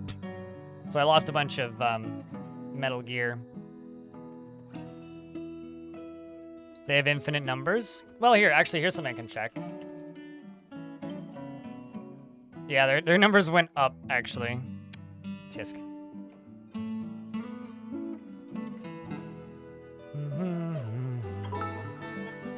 Thanks for the $10, dude. Helping keep a slow-feeling day feeling good. Amazing Slaughterfest. Thanks for the first notification of money in... Actually, believe it or not, 4 hours. 4 hours ago, we got a resub. So thank you.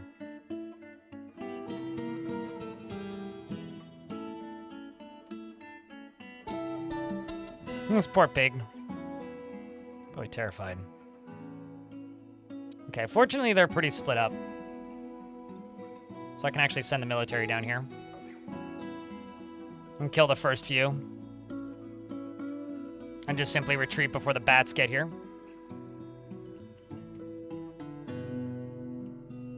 I love it when people smoke cigarettes directly outside of my apartment. It makes the fan that I have in front of me smell real awful. Is the Batman riding the toads? Yes. Flying is tiring, man. Do you run everywhere? I mean, come on. I would too. They also ride the crocodiles sometimes.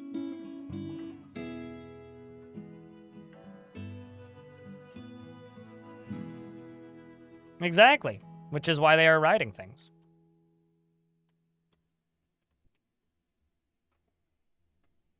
Also, for those of you who missed it, my actual plan for this fort is to try and dig too deeply and greedily and release hell onto the surface. So, the next time we stream this fort, I will probably just be digging the whole time. But, we'll get there when we get there. Why it so far away? I don't even know it just woke them up.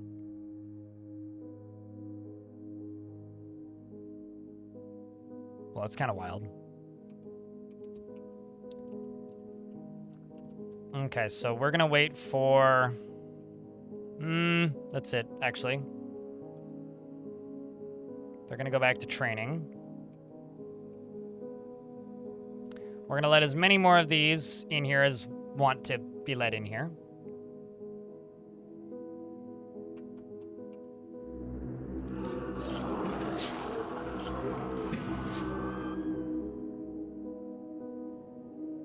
Well, I mean, the key is to do it without, like, dying to said demons, right?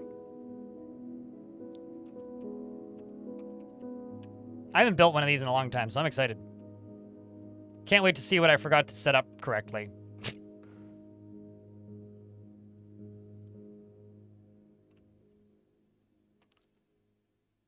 You know, I could just fight these. They are spread out enough, I think. What do you think, chat? Fight them, then burn them?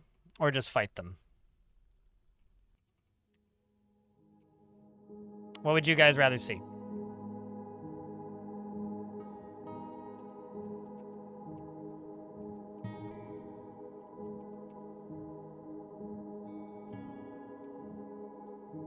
It's a big risk, but we'll take it.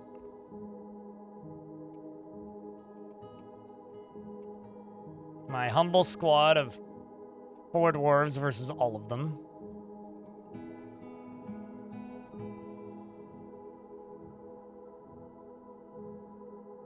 Well, I mean, if they're in there fighting them, they die to the lava too. So remember that. Thank you, Space Potato. Space Potatoes Unite cheered. X1000. Fight. Oopsies. Trying to zoom in.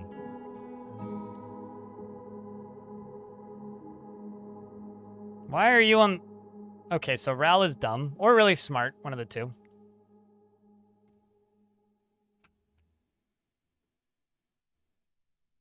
I think dumb. But thanks for the 10 bucks, Space Potate.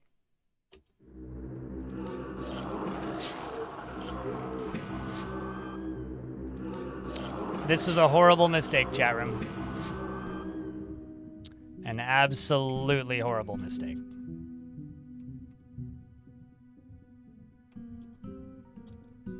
The fighting begins. Signal is the first in the fighting. A proficient fighter, terrified while in conflict, but vengeful. Charging in directly after him is Salva and Thighcut. Salva, having trained her men well, and only obtaining 7 kills herself, gets in very enthusiastically by slapping the toad in the left rear foot with the flat of her spear, which actually broke the bone. Charges directly forward into the bats. Signals the first martial trance. Moving forward, the dwarves hold the line against the incoming single file onslaught of creatures, smearing them along the smoothed or unsmoothed rough stone for extra insult to injury.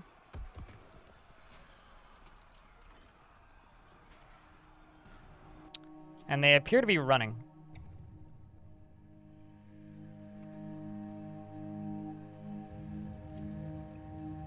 And the dwarves begin backing up.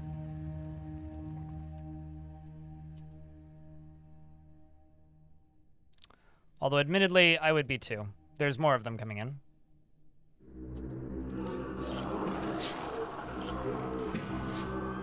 It appears that Thigh-Cut is turning around and now fighting the Pathfinder, Thigh-Cut. Just took out 2 of the giant cave toads. Quite swiftly, I should add.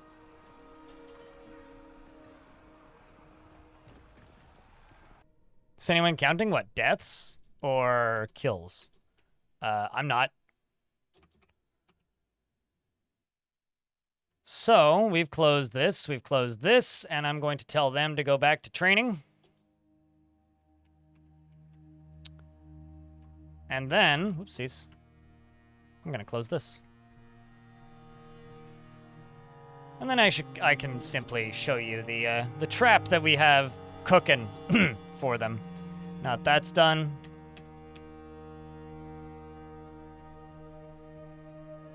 now this is either gonna flood my fort with lava or be a very effective weapon. It should be fine. Should just flood into here. Shouldn't leak anywhere. Should just go into here and flow down into here. All right, you guys have a lava. Some of you have a lava emote.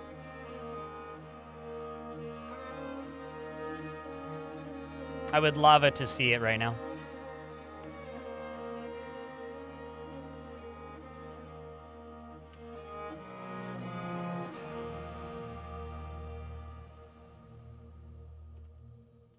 There it goes.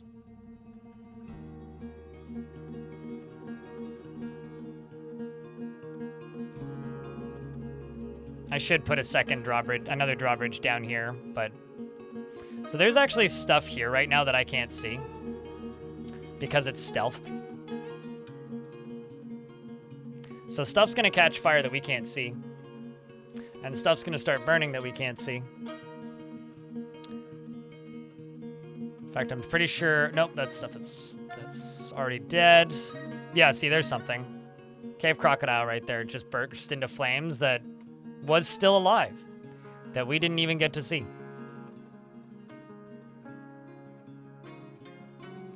So that's the trap right now. I will be able to make it more elaborate. But not if I don't get more dwarves.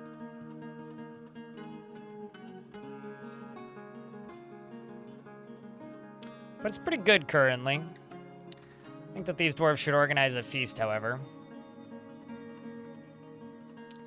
And by that I mean let's go to pets and livestock. And slaughter a bunch of critters.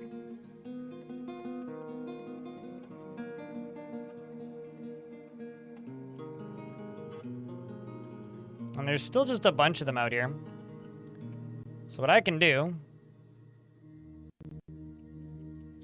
is I can go up to here, close this up,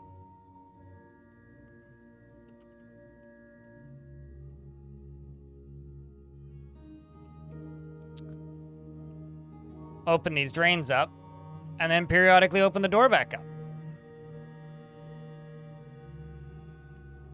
That, or I could do the smart thing, to be pen pasture, handful of porky pigs, and use them as bait. That's probably the smart thing to actually do.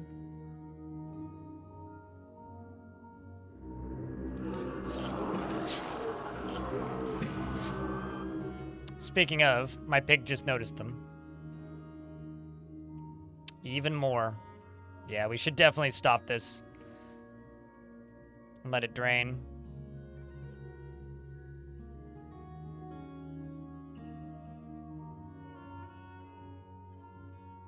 Open the sucker back up and use pigs as bait. Or even better. Man, I'm so bummed I can't use those. Well, actually, shit.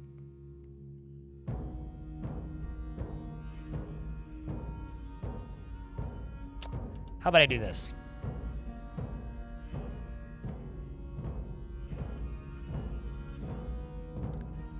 First person to guess what I'm doing doesn't get a cookie and doesn't get a reward, but can in fact accuse me of how bad of a person I am right now.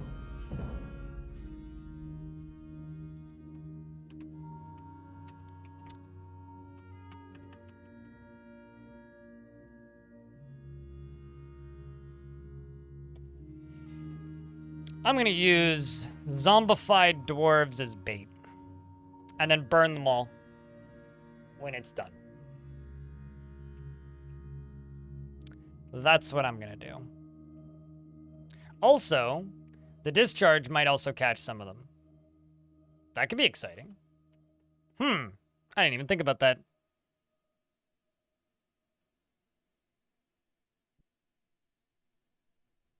I mean, look at this really smart toad right here. Oh no! Oh no! No, no! Yeah! As they got one. Yay! Look at that! Hey, look, we got another one. And another one! It's insult to, bat injury. They shouldn't have turned into a zombie or, you know, gotten caught in a cage, right?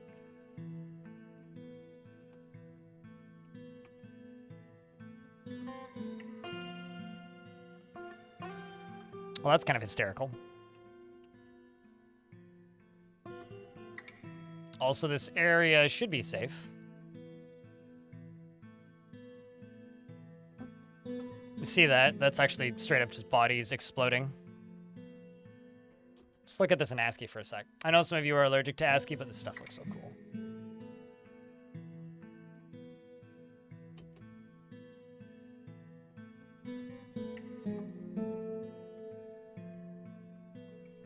Let the caverns burn, I say.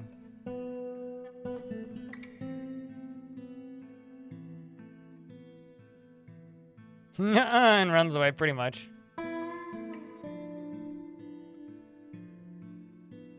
Jeez, man. I love the new colors they added to this version. Like, holy shit. So goddamn pretty, man.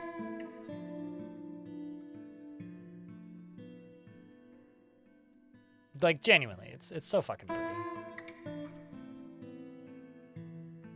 Like the water wheels.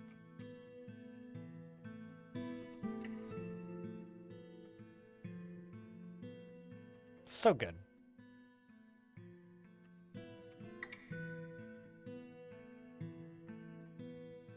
It's so fucking good.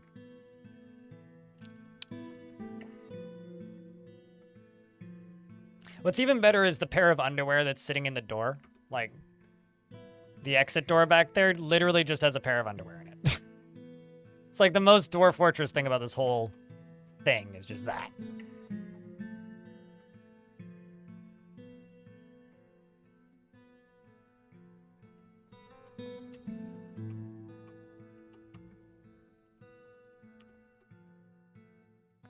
Okay, so let's set you guys to off duty.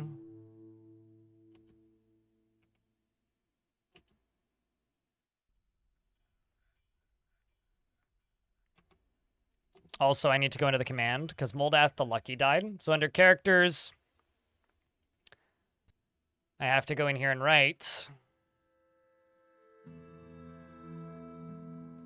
bracket died in cavern warfare. All right. If you type an exclamation point characters, you'll get an updated version now. I like how this dwarf is like pen pasturing stuff, but was also like running around with no, like their armor still on.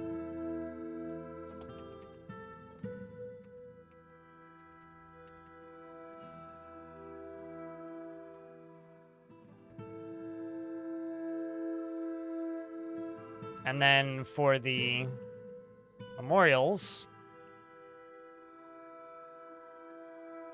they are going to get places of honor in the tavern, where the dwarves can mourn those who defended the fortress against all odds. And lots of bat people.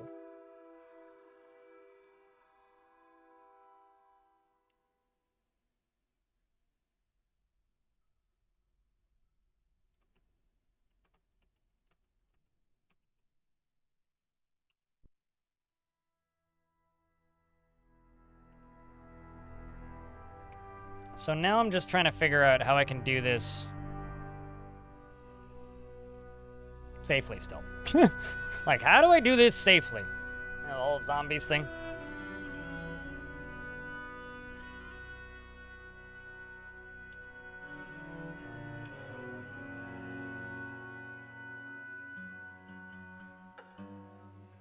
Let's just do siltstone blocks. And right here, I'll do dolomite blocks, and we'll do dolomite on this side. And then I could turn this into a training zone for military, but I need more soldiers for that to be a really viable thing, I think.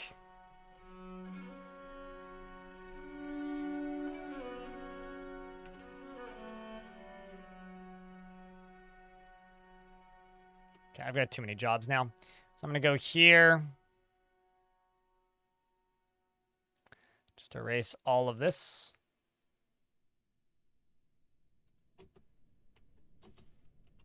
Or pause all of that. I need these construct building jobs to go.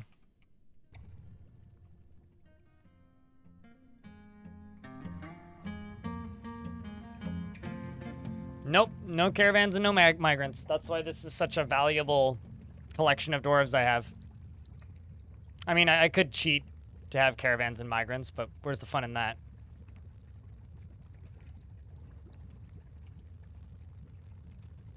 And also no metal. So now there's a bunch of armor I can't get to. I wasn't, like, not expecting that to happen for clarity's sake, but I was kind of hoping that to go a little better than it did, but, I mean, not much I can really do now. What is done is done. And that's about it.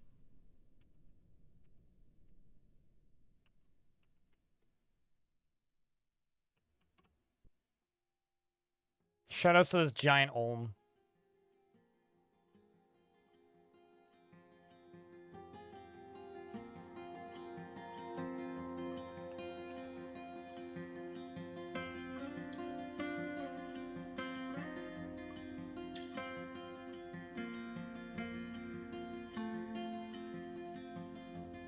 Okay, let's see.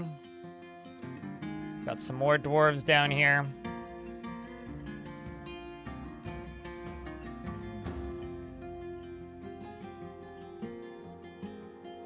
I have a feeling this is gonna be my downfall, actually.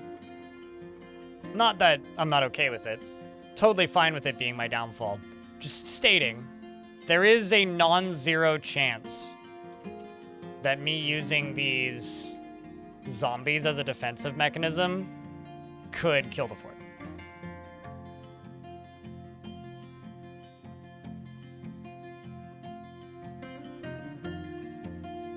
I mean, why would you do that anyway? This is why everybody doesn't have mod powers. Because of that.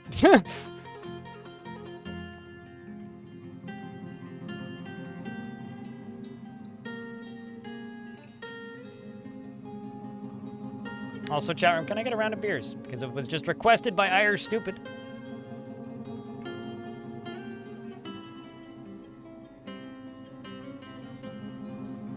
Meanwhile, this up here is almost full.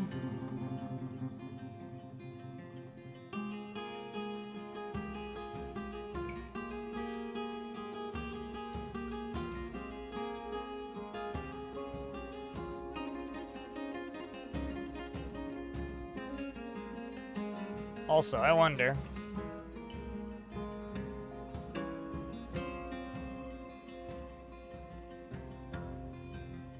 There's just a way up to the surface. And also, conversely, a way down to the caverns for these critters, and they're just like, giving up. I know there's apparently a pathfinding issue in the game where their brains can just like forget how to walk if the area is too large, so maybe that's what's happening here. Could be part of it. I don't know.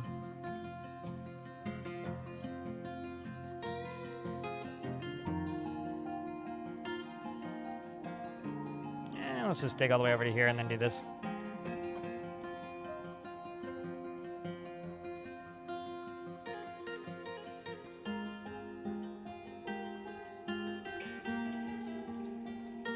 We'll just put some ramps right here and right here.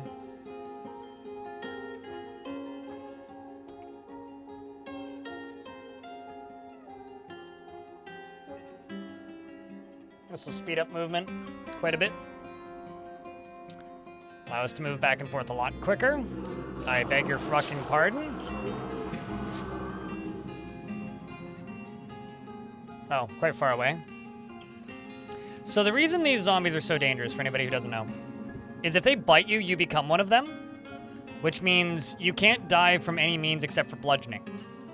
But if they bite you while you're trying to bludgeon them to death, you become one of them. This goes for all types of creatures.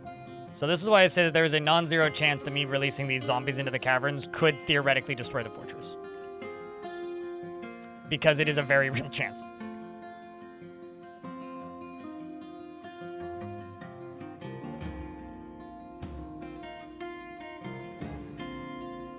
I guess this one ain't accessible, I don't know. Well, so yeah, Night Dweller, what's up, dude? A zombie Batman horde? That makes it sound a lot cooler. I'll admit, that really does make it sound a lot cooler.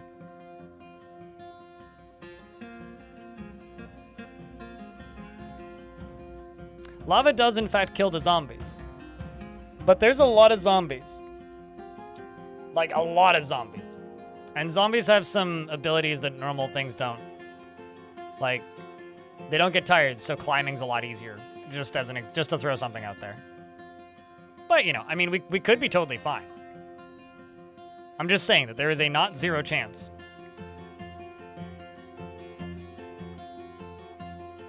That this could kill the fort. So if you're attached to this fort, grab onto your butts because we might not have them much longer.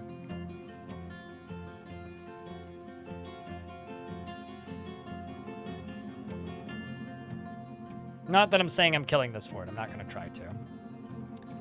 I mean, I still ideally would like to get...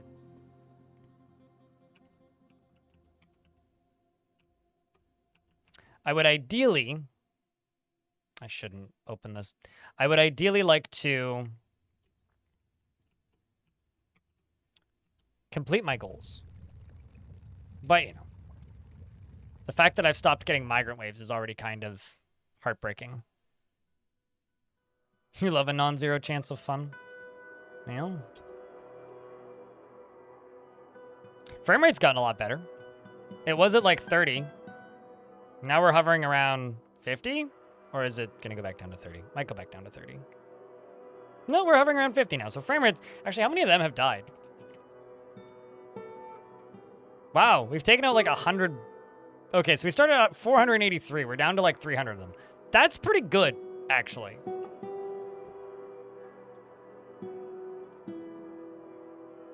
The epic battles in the caverns will continue, clearly. But here's hoping we'll be slightly more successful this next round.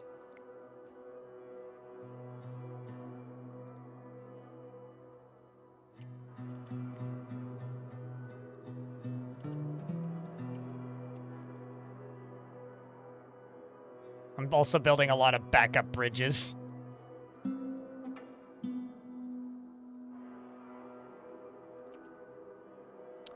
As many backup bridges as I can muster. Lurking about, enjoy the lurks, dude.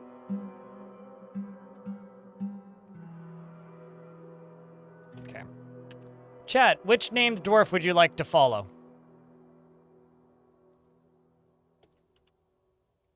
Out of the characters list, if you guys have a preference.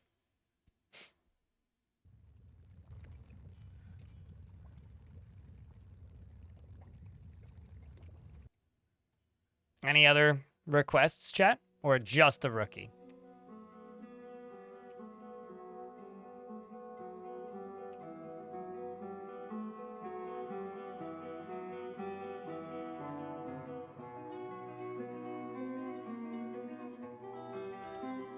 Man, I feel like I'm preparing for hell right now.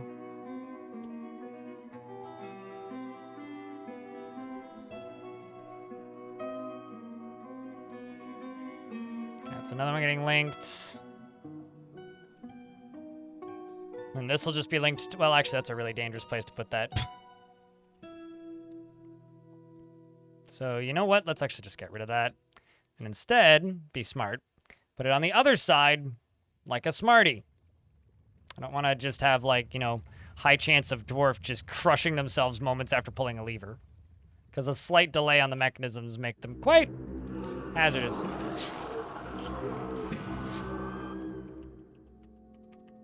It's like, what, 10 ticks for the thing to actually kick in?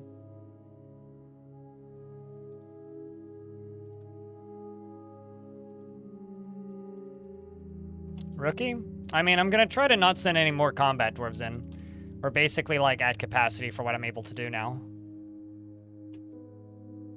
Acceptable losses aren't really acceptable in this fort, but we've cleared as many as I'm willing to accept.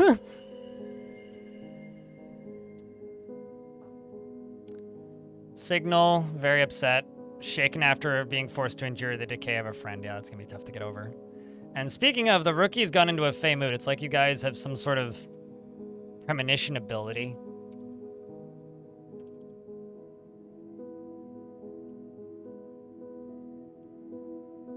Has claimed a carpenter shop.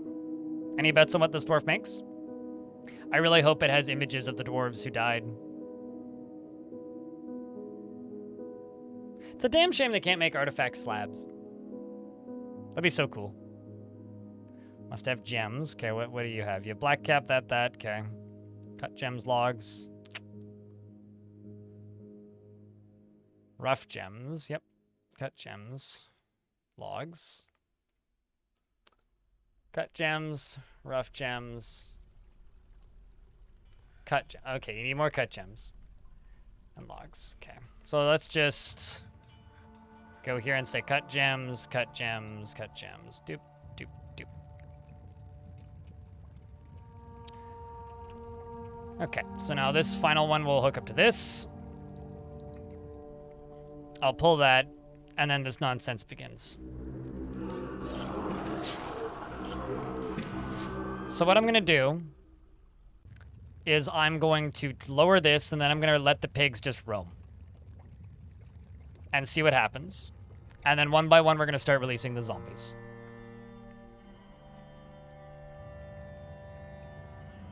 Okay, that's been hooked. So now that the door is locked, I can delete these. So now we just need a dwarf to come pull the lever. Well, these dwarves are already dead, right? They're already cursed, so they've probably already seen Armok's eyes. They've probably already looked Armok dead in the face and gone, "Ah!" If I had to bet.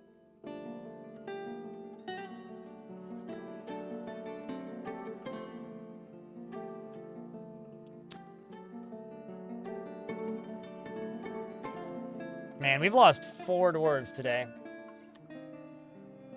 Oof. That's a nightmare.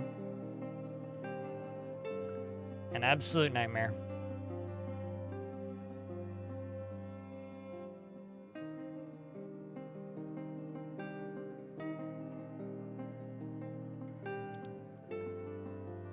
Here's hoping.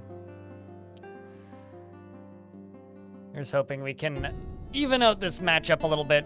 Also, people are continuing to watch that Norland video I put out, so that's good. I really hope that that video gets... My big hope for that Norland video, lifting up the kind of focus on the game for a second. I really hope that that video gets an influx when the game releases. Anyway, let's pull this lever and see what happens. So now we need a dwarf to come pull this lever, which will lower the shale bridge. And this one's already lowered, so they have the way out. The bridge is now down. So now we wait.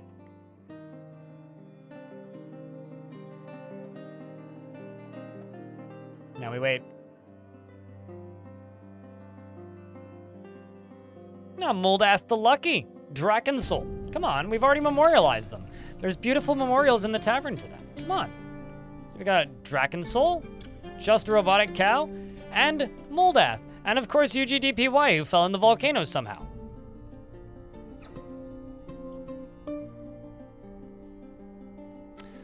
So now the big question.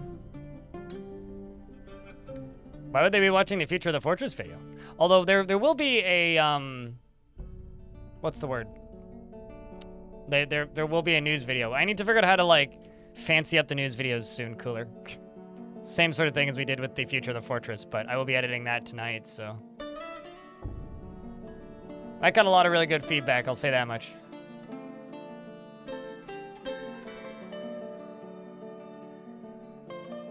So what I'm actually gonna do is I'm gonna go put a meeting zone right here.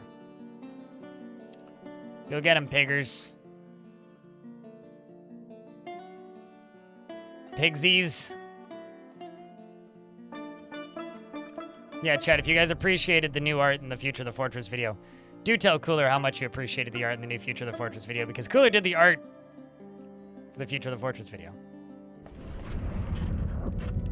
Oh, wow. I think Irel is tired of injuries, because Irel, the rookie, has created Losis Agish, a black cap splint, and offers it to the Fated Cradle.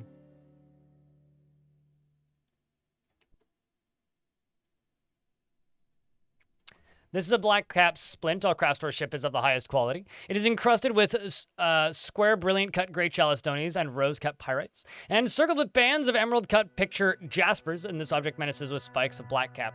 Also, for reference, I'm enjoying this map so much, when this fortress falls, I might do another one.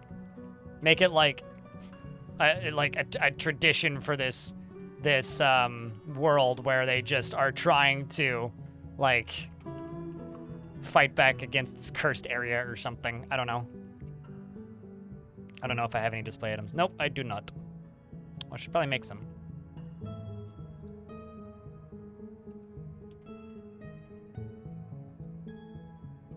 All right.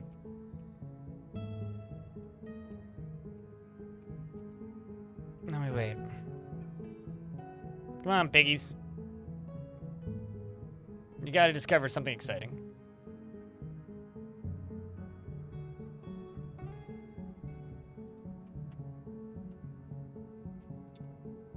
Oink. I gotta say, this is the longest I've ever followed a pig for. Ah! Well, I suppose it begins.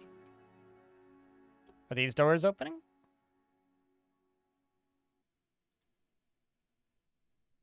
Not that I'm seeing. Whoa! The pig would rather become bacon than fight? That's horrifying. Crocodile attacks a stray boar, but he jumps away. Crocodile bites the stray boar in the right eye, and the injured part is ripped into loose shreds. So, chat, do we let the crocodile fight, or do I release one of the zombies, the abominations? What do you think, chat?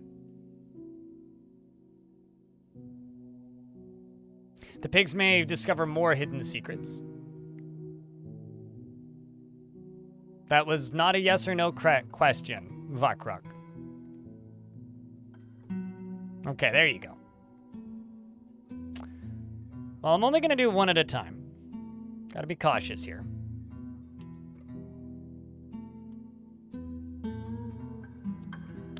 But here comes the first. This was Zas at one point in time. She is weak and her nose is extremely long still. She was in a constant state of internal rage. She did not enjoy participating in physical confrontations. And has already made a pig smoke zombie and a crocodile smoke zombie.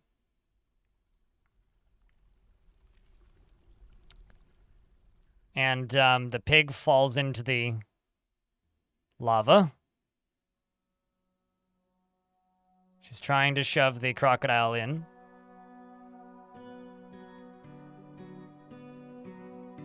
Or she's doing something with him. I don't know, she's just a talented wrestler. Uh-oh. Well, that seems important.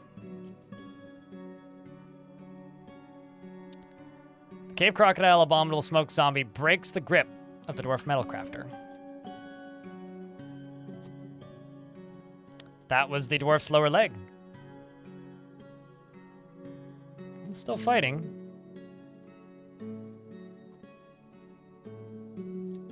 There goes a glove and an arm.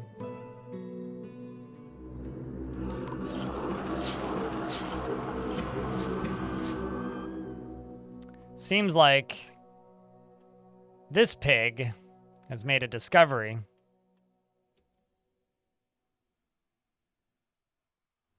But little do they know that there is 2 smoke zombies down here who are definitely going to just horribly kill these bats. The bat is being led back by the pig. Pig won't get to witness its adversary falling, unfortunately.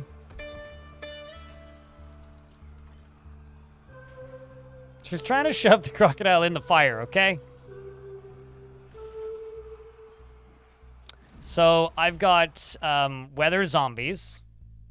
This one is missing a lot of it itself. Fighting against cavern invaders.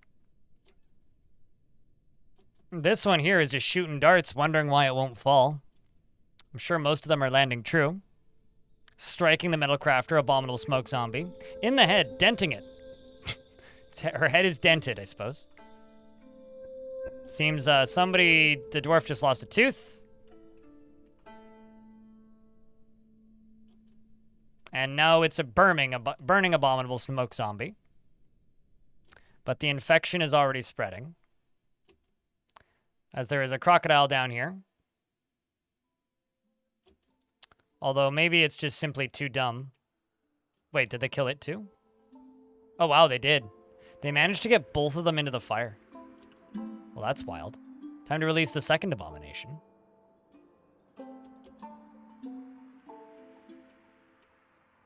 I was not expecting that fight to end that well.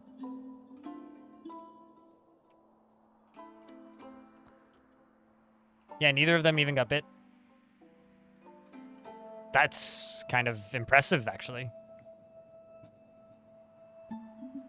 Did that zombie just throw the Batman? Yes, the Batman got thrown. That's what the blue arrows meant. Also, I've never seen that line of text before. Smoke zombie died in the heat? It's kind of ironic, actually.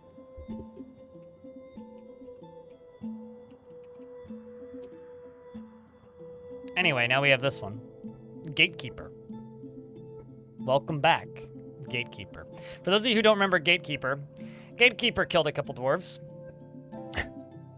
Gatekeeper was one of the most prolific door handlers of this entire fortress.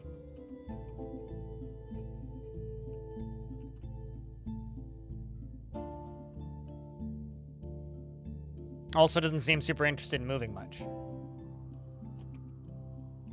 And now I need to memorialize this dwarf.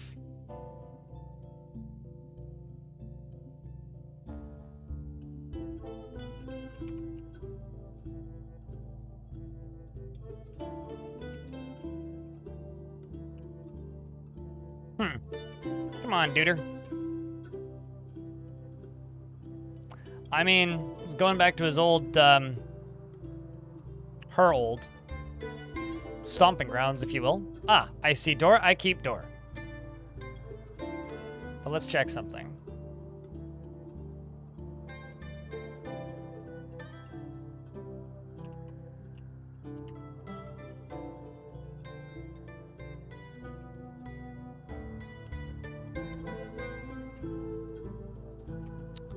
I don't see him. Where did they go? Oh, there's one. Are you going the right way? Well, we'll see you later, Sorry. Thanks for hanging out. True, yeah. I mean, what we need right now, really, is we just need something else to go attack her. Challenge her to a fight. All hail the Gatekeeper. I feel like the Gatekeeper could almost be like a weird cryptid in a way. Just a legendary, like, self-replicating zombie. Man, I really wish that the bat people weren't always stealth. There's another one. There's a few of them. It's kind of annoying. Right here. I'm just gonna throw another pig. And just make sure that this is in the burrow.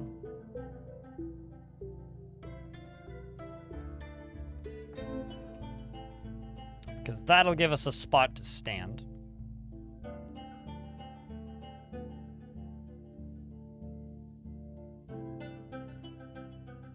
Do we use the zombie reserves to fight the bats? Pretty much. Oh. See that? We don't even know how many of them there are.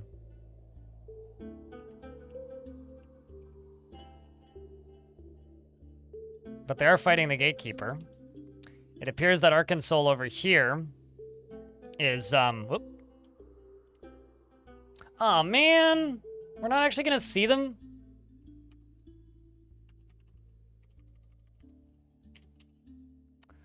I'm gonna cheat. I want to see what's coming in, okay? I just want to know.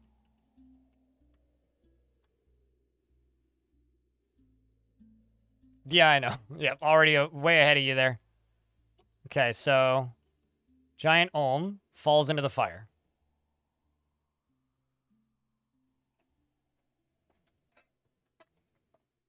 Oh shit, we're in an ad break. We'll pause because this is good stuff. Also, YouTube chat, I still see you there. Don't forget to like the stream if you haven't. Hopefully you're enjoying the carnage. This is a weird, strange, fragile alliance these dwarves have right now with these zombies, let me tell you. We're literally using what was once our future dwarves as defense, which is exceptionally dark. Also, shoutouts to Space Potato and Cashmere, by the way. You two bumped me up above my daily minimum. So thank you. I don't know if I'd quite call it. I'd call them super soldiers if they had weapons. I think that super soldiers more better describe like intelligent undead. I don't know so much about these guys. No, I don't forget you. Also, hi, new here. We'll try. All right, Twitch chat. Can I get a round of beers for YouTube? Sticking around. Continuing to watch, even though they're lurking. All right, let's hang out.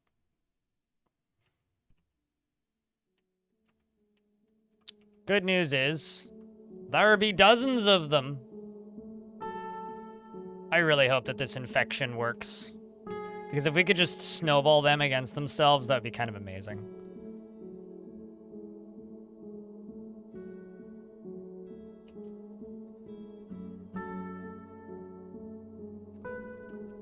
I'm also going to, do this.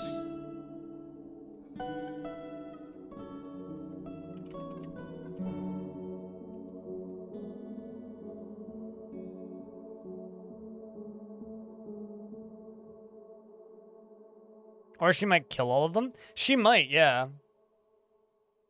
She might. I don't know what causes that. Actually, what is her biter skill? She's a competent biter. So odds are pretty good she'll bite. If she bites, they become zombies. There's one. But the thing is, she's still hostile with them when they become zombies, right? So she bit this character after throwing the Batwoman. The Dwarf Weaver actually surprised the Smoke Zombie. Dwarf Weaver, Smoke Zombie, releases the grip. So she is going to start killing them. This Cave Crocodile is now killing them. The Cave Crocodile misses. What I want to know is, are they going to go for each other once they start turning? And she is already injured. Cave Crocodile just lost all of its teeth.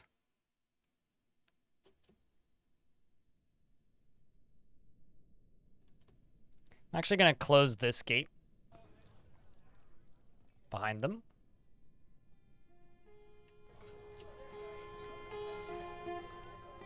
Hi, thanks for the stream. Cheers, Mass Morass.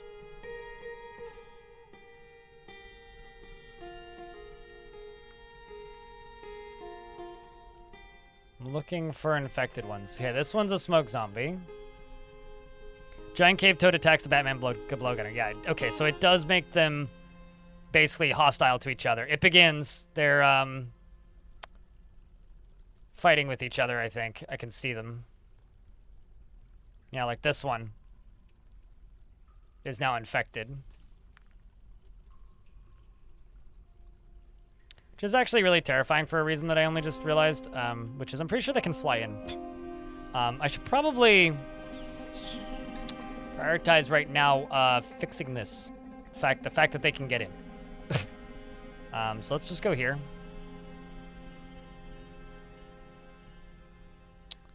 Before I dedicate too heavily to this whole suicide pact with zombies.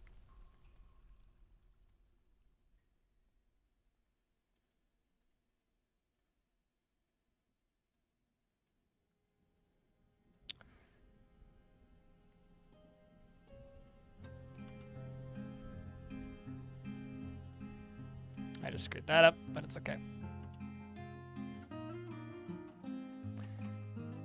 Okay, this side over here is safe, this side's safe. This is not, but that's okay. I can actually make it safe by doing this. And this.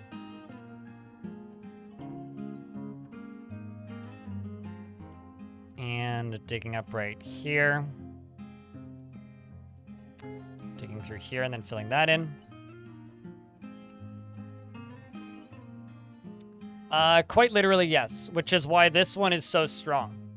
This is a legendary fighter / High Master Striker, and the reason it's so strong is because it fought so much shit on the surface. And she's continuing to fight. I wonder if she can have a martial trance. Probably not, but... Uh-oh. I think she just lost a nose. She just lost her ear.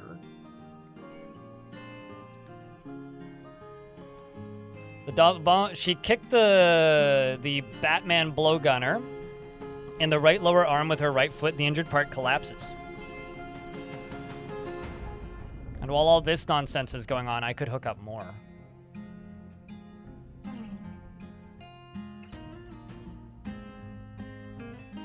Because that gate there is closed. Also, I should jump up to the up here area. Because this is how many I have left.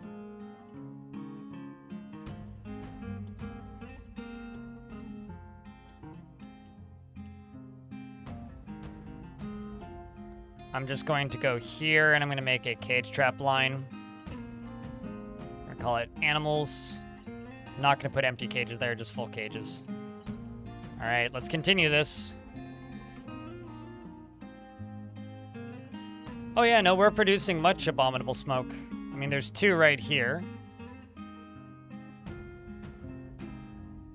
There's 2, there's a cave crocodile. Wait, are you fighting with your mount? The cave crocodile abominable smoke zombie strangles the Batman wrestler. So, this Batman wrestler is mounted on top of this smoke zombie and they're fighting with each other. And this guy's just like, ah! And trying to fight both of them. While the gatekeeper is just like wrecking everybody.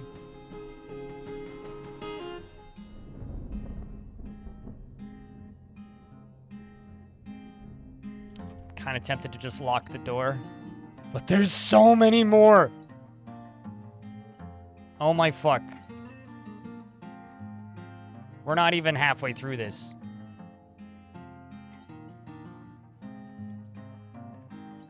How many kills do you have? Is it not crediting them to you? Oh wait, no, there you are. 2 Batman, 3 giant cave toads. There they are, at the bottom. Okay, another thing I'm gonna do back here actually is I'm gonna put tunnel tube, and a cage trap. Because if there's one left, I want to catch them again.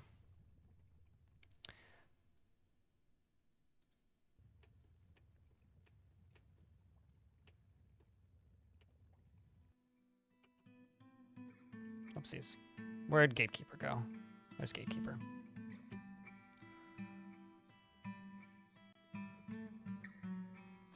Here comes the Forest Titans with the steel chair. Yeah.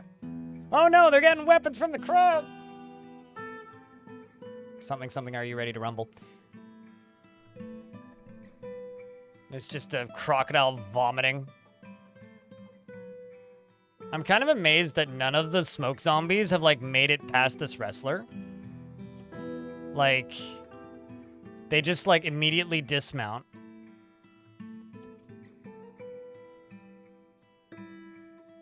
It's just like grabbing them and throwing them. Oh no, he's bleeding. Anyway, you are still a zombie.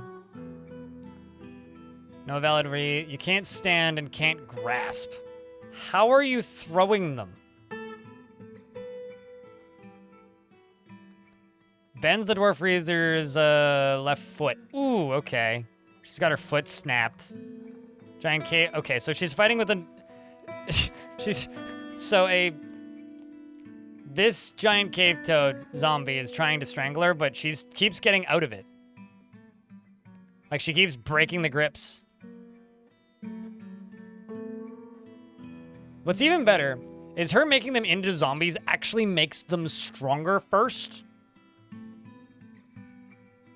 Like, genuinely makes them stronger first. So first she turns them into zombies so that they're an actual challenge. And then she's just like picking up and throwing them, disarming them. I don't even know how she's doing that. She has no grip.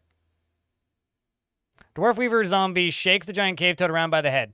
Are you just biting them? Yeah, she's just biting them. Fighting with her teeth. And she has no teeth. Well, okay. Her lower front teeth are gone. She's missing an ear, a third finger on her right hand. I am in awe. Where did all that blood come from?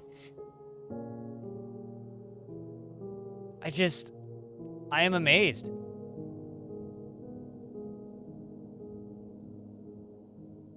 I mean, she is called... So, I don't play Dark Souls. Is this a Dark Souls boss, chat? Have we made a Dark Souls boss? I mean, like...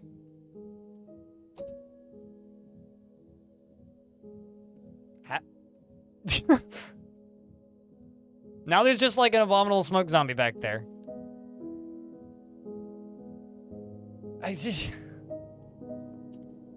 I might need to close the gate for this thing. But I don't want to. And the smoke zombies are just fighting with each other in here.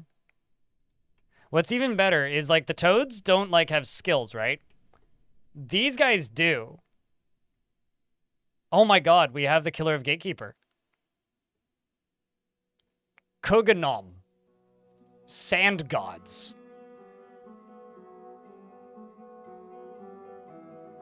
Bites her in the right leg, tearing the muscle. The Batman blowgunner smoke zombie bashes the wrestler smoke zombie in the left hand with a tower cap blow gun, and it was the final blow.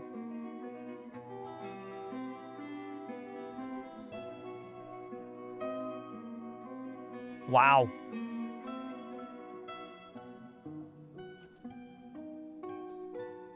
Now let's see how they do against each other.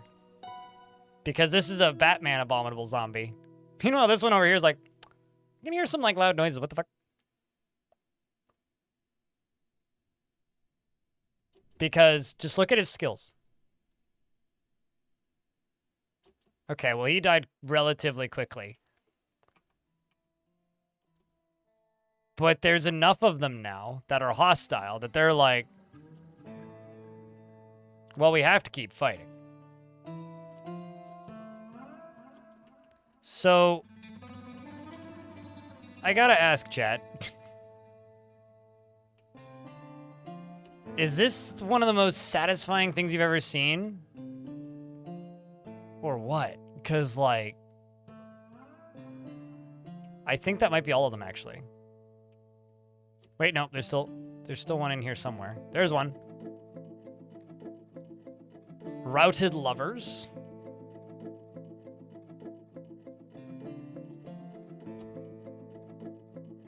Has to turn another one.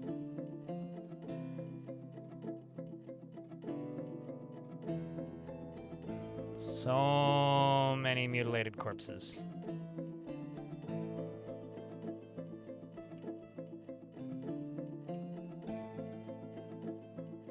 Okay, you know what? We're gonna lock this. Close this. We got one more, who we should just let out. This one right here.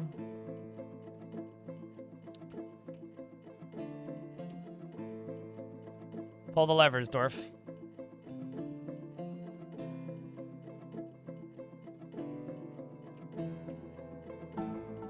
They are still fighting. Routed lovers is still up and moving.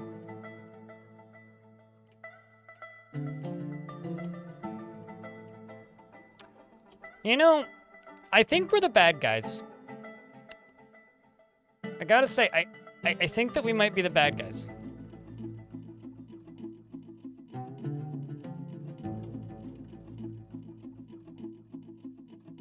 What do you think?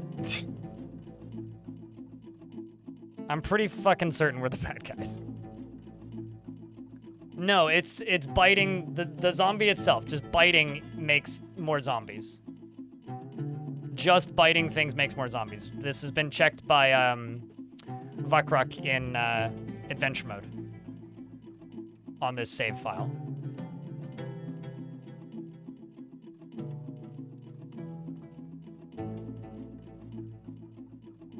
Because all you need to do is bite somebody and then they become a smoke zombie. Oh my god. Immediately he's gonna have to fight against Routed Lovers, who's killed Sun Gods the Batwoman plus 21? Wow! Holy shit! Are they running or coming still? They don't even know what to do. Okay, they appear to be running now.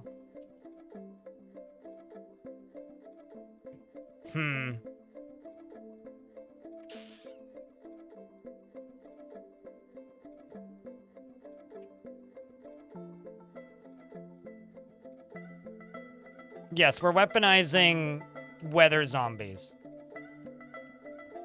I think, we're gonna see what this guy's capable of. Although he doesn't seem to be super interested in moving much. So we've locked the gate. Also, it appears this crocodile at the very least is a building destroyer because he knocked over the statue. Paxmac, thanks for the 10-pack, holy shit. Thank you so much for that.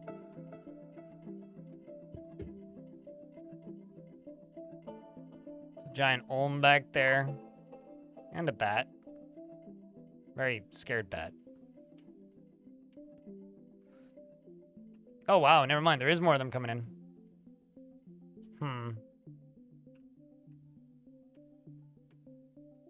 Hail the victorious dead. Damn right.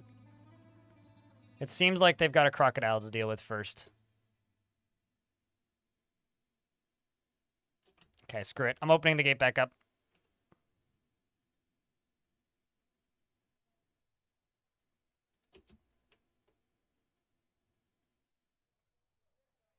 If they start heading inside, we'll leave the gate open.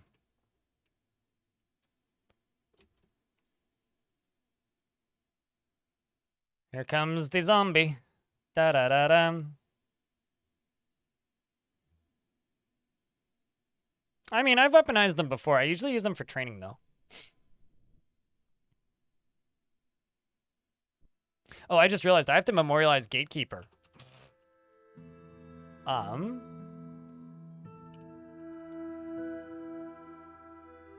mean, fortunately, that's easy.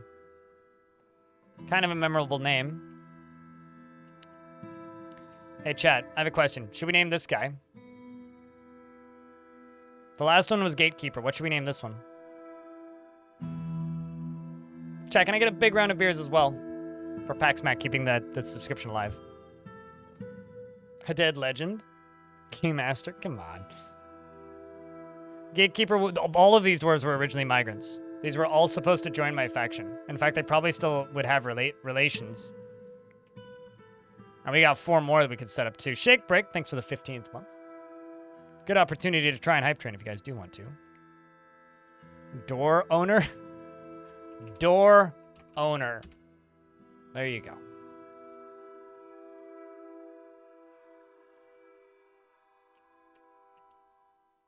But currently they're fighting against the final boss of this crocodile who's chasing this Olm, who is overcome with fear, who's about to be stuck between a crocodile and a dwarf. And here comes the dwarf.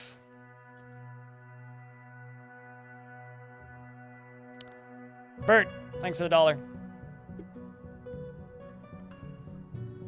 You know, actually, glass cannon will go with that.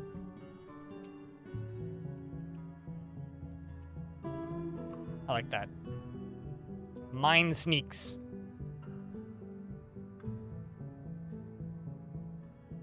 Killed one. Not as a... They're all pretty passive, too, which I think is kind of interesting. The gate's open again. I think it's worth checking this.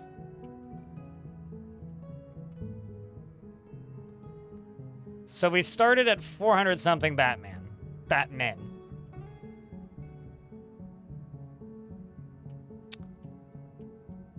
And it appears number going not too far down. Those two would be unstoppable. They're not friends though, that's the thing. They'll kill each other. These zombies are not on the same side. Okay, so it appears that gate owner or glass cannon is just sitting back there. It's just a fluffy wambler watching in the shadows. Hey, chat, if anybody has a Prime sub or a resub, now's a good time to pop it. Oh, I'm following a blowgun? That's not what I wanted to follow. Here comes more of it. Train Keeper? They had the right idea.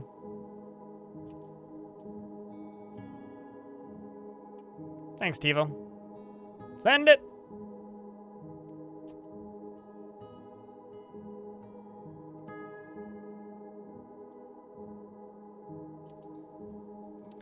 Cave Toad almost immediately dies. This thing's kill count is incredible.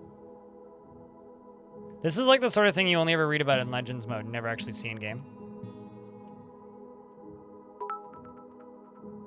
Space Potatoes, thanks for the $10. Space Potatoes Unite cheered. X1000.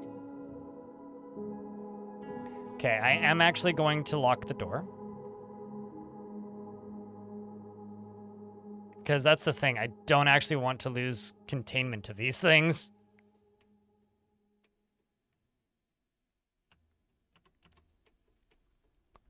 And I'm also going to close this door. Which may hurt him, but it's fine.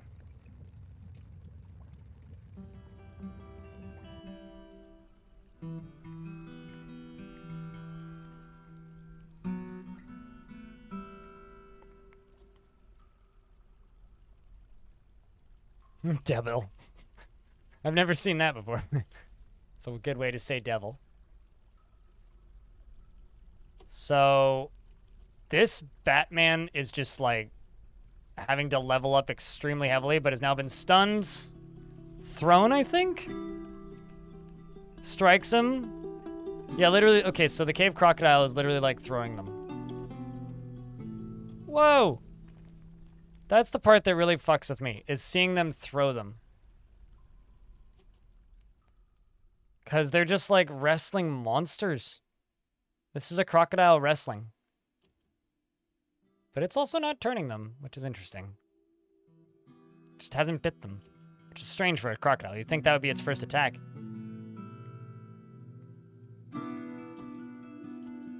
Instead, it chooses to just kill them slowly.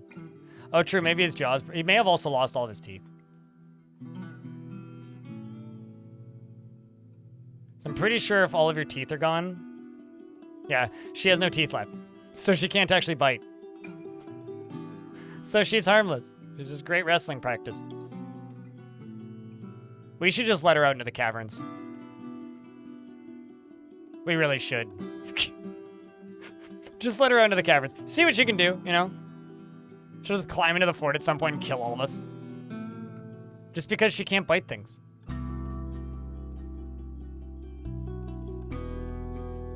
Come on, routed lovers. She's like grabbing and throwing with her jaw, basically.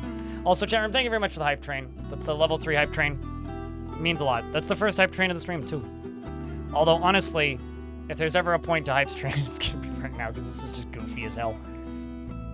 We're also gonna have to fix moods in a little bit. Shionobi cheered. X100. Yeah, it's Asteth again. Signal as well. Elfie Bean. DS, thanks for the train. Shinobi, thanks for the $1.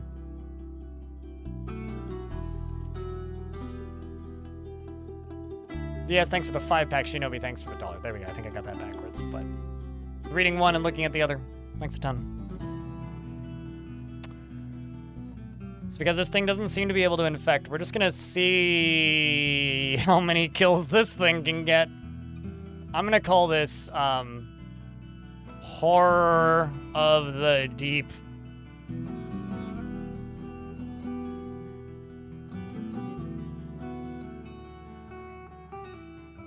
Man, just immediately kills both of them. And this one's like, you know what? Actually, I might just leave. All it needs to do is run into a fire-breathing forgotten beast and it's just like, dead. So now that she's walking out this way, I'm gonna pull this. This was way more effective and way sillier than I thought it would be. I thought this would be ineffective and end really quickly, to be honest. We're up to level 4 on the hype train. Thanks a ton, chat. Don't forget to check your Prime subs if you want to take part. Don't worry too much about throwing money at me, though. We are doing okay over here. We've hit all my minimums for the day. So at this point, it's just bonuses. All right, so I'm closing that door.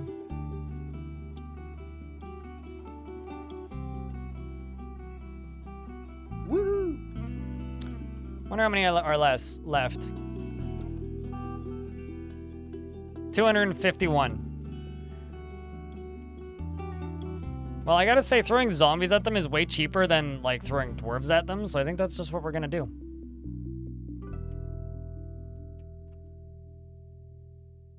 Like, significantly cheaper.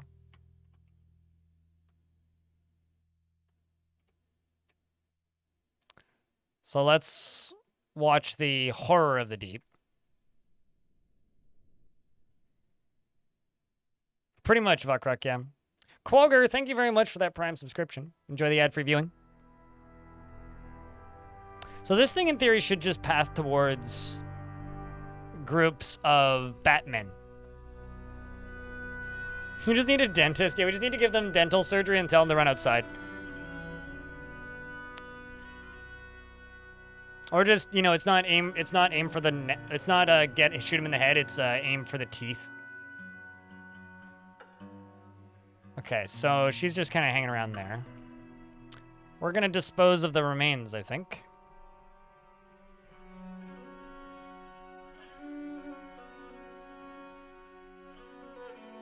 That's it right there. The lever that needs to be pulled. Dilfo is doing the honors.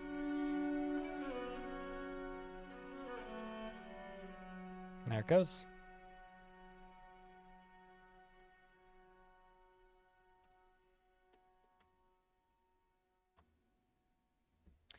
And now we can start the fire. And remove the extra pieces. And we have another locked and loaded and ready to go. As soon as we need more. That's what I'm talking about. Thanks for the hype train, chat. Really made the moment.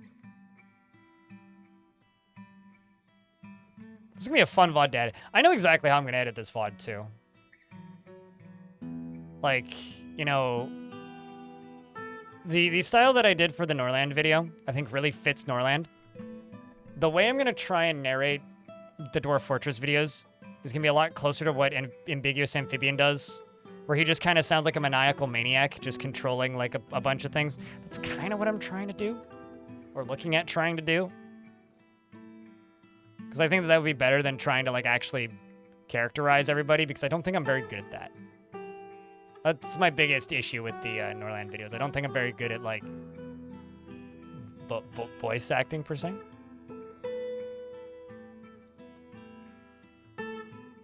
Yeah, it's good to have you back, dude. I haven't really seen you since December 22. Or maybe past December. It was like January or something. All right, so where's that crocodile?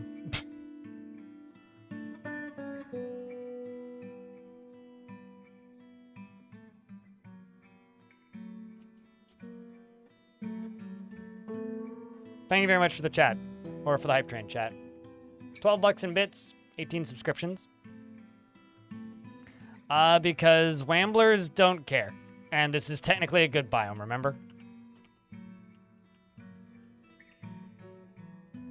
Oh, I mean, maybe you don't, but it is technically a good biome.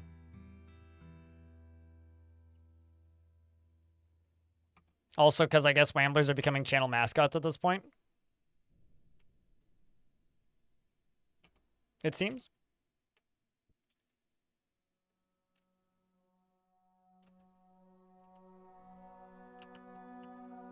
Although, in reality, they're more Dwarf Fortress mascots, but...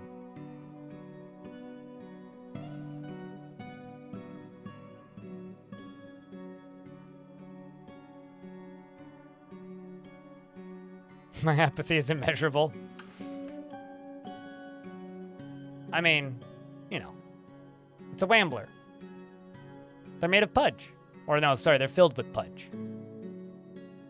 Whatever pudge is. I've never asked, to be honest. All right, so where are these invaders? I'm sure there's plenty of them on the map still. That's relatively close by.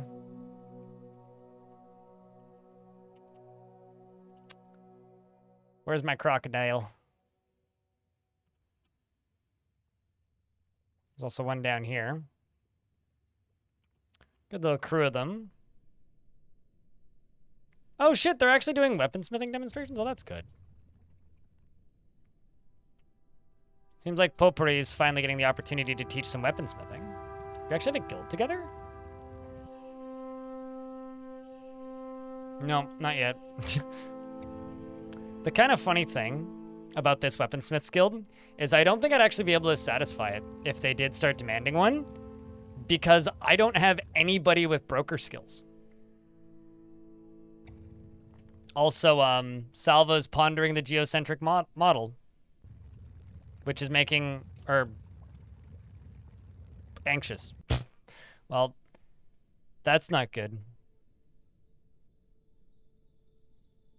And also, you slept on the floor, but you have a bedroom. What?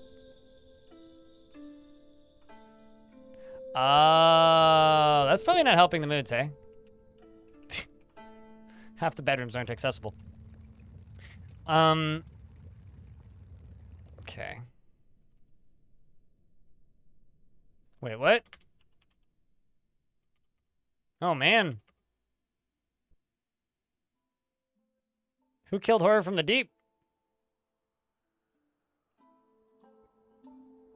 Unless it just walked off my viewable area.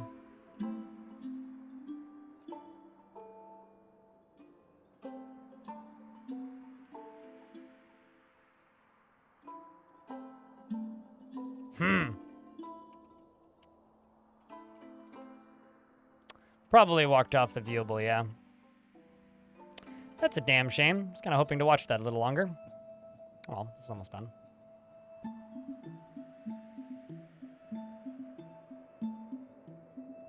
You also like that they don't really do anything gameplay-wise? You are very unique in that, because most people that I speak with are very annoyed that they don't do anything gameplay-wise.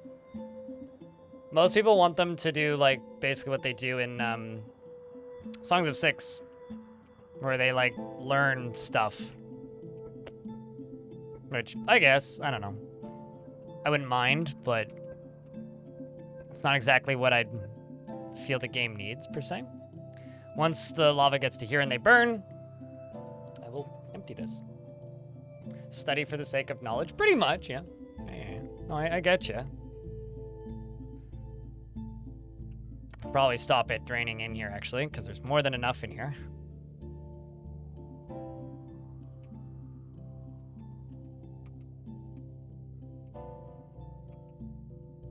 It's been a while since I made a good old-fashioned lava toilet.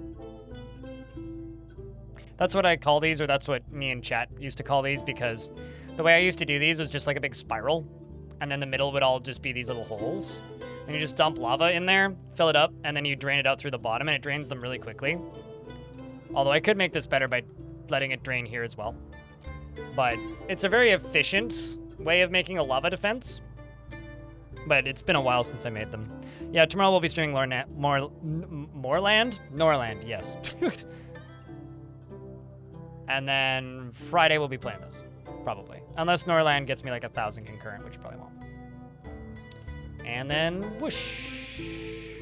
And that's why it's a lava toilet. Also looks awesome in ASCII. Look at this. See?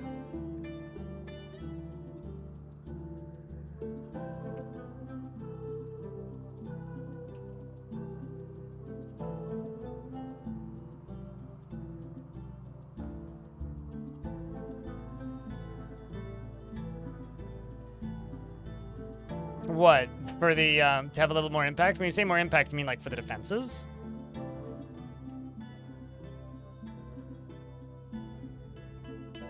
So this giant cave toad skeleton isn't burning. It's not burning because it's covered in boiling blood, which is extinguishing the lava fast enough. There's just enough blood on it that it's not catching fire. Now it is, okay. It finally dried up the remainder of the... Wow. This game's something.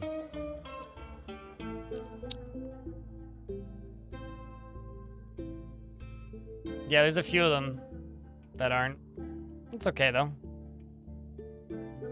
Yeah, they're so covered in blood that they are not disintegrating.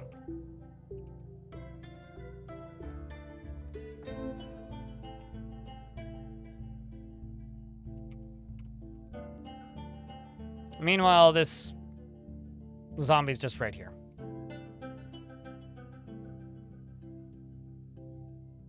Yep, that is in fact a lot of blood.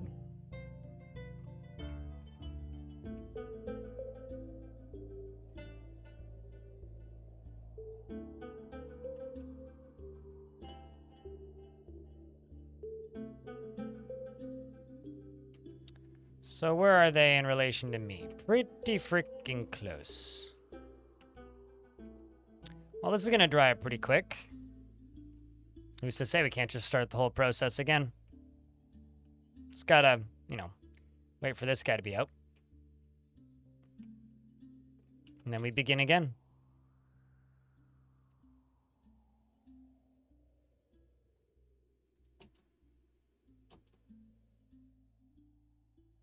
Felt apathy after being yelled at by an unhappy citizen.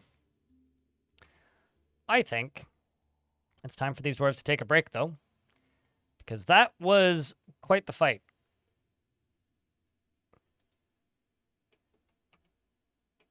Break time prevents them from doing a lot of things, mostly working. And it allows them into the tavern, basically. So it's party time. Uncle Vuck is up here. Or Auntie Vuck, I suppose. She's just very inebriated over by the table.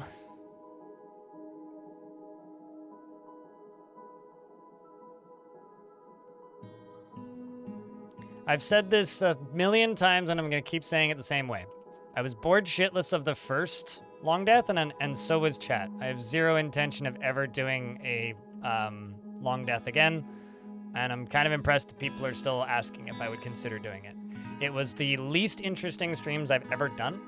And while not to say it wasn't good commentary, it wasn't fun for me or chat.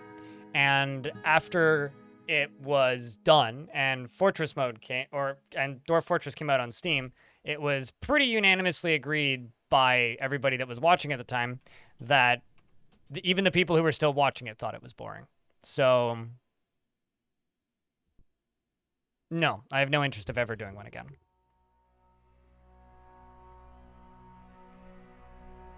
Or the company Norland, which is a, like, delivery company. Turns out there's a lot of Norlands.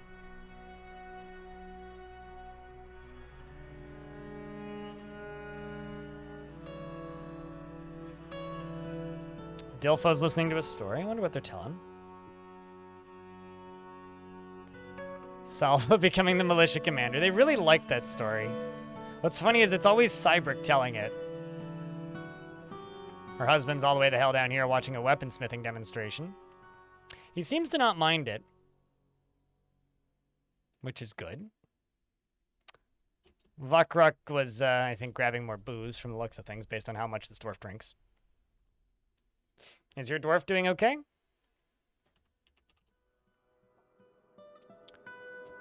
You're close to a waterfall, and that's relieving. You're a skilled dodger.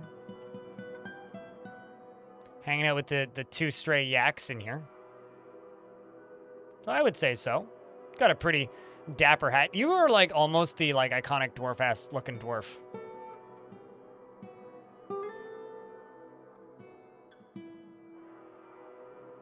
Right, yeah, you're the one who knows my adventurer. Did your dwarf keep having children? Well, so, Vuk, you do have 2 children. However, your husband managed to fall into a volcano. So, unfortunately, you're gonna have to marry a second time, but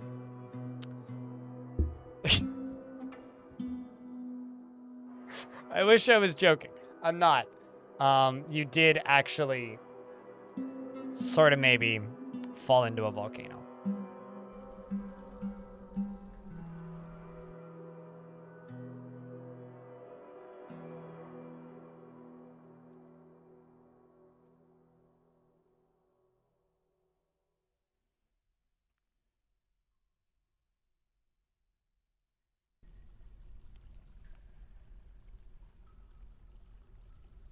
How does one fall into a volcano? So, I thought it would be funny to drain a cavern lake that was above a volcano. And I very conveniently had this spot that if I drained it into the volcano, it would just like turn into obsidian and go away and not have to make a mess everywhere. Because I'm kind of thinking about dropping a lava piston in there later anyway, but that's besides the point. Anyway, so I thought it would be funny to just like drain a lake into a volcano. And it was very funny. It was making a lot of notifications and chats like, wow, what's this lag machine you've built? Anyways, and then I guess your dwarf decided to go to the refuse pile. And the refuse pile, well, see, this is what happens when I click on your location, right? The refuse pile is right, well, not there, right here, which is right next to the lake that I drained for the Lamaus. And I guess you decided to put something into this minecart. By the way, the minecart also got sucked out, so there's that too.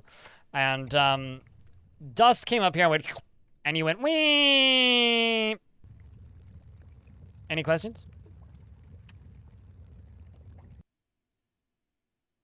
I love the fact that I can unironically be like, so you fell into a volcano.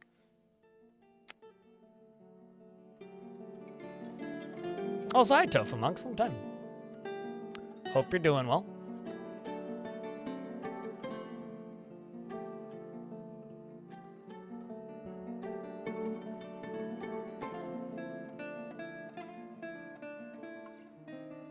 Sucks about the dwarf and all, but man, I really do miss the monk. Yeah, we had to make another minecart to replace the minecart. I mean, there's worse ways you could have gone. Like, honestly, if given the option between, like, falling into a volcano or becoming a smoke zombie, I would fall into a volcano. Like, that's just a cooler way to go.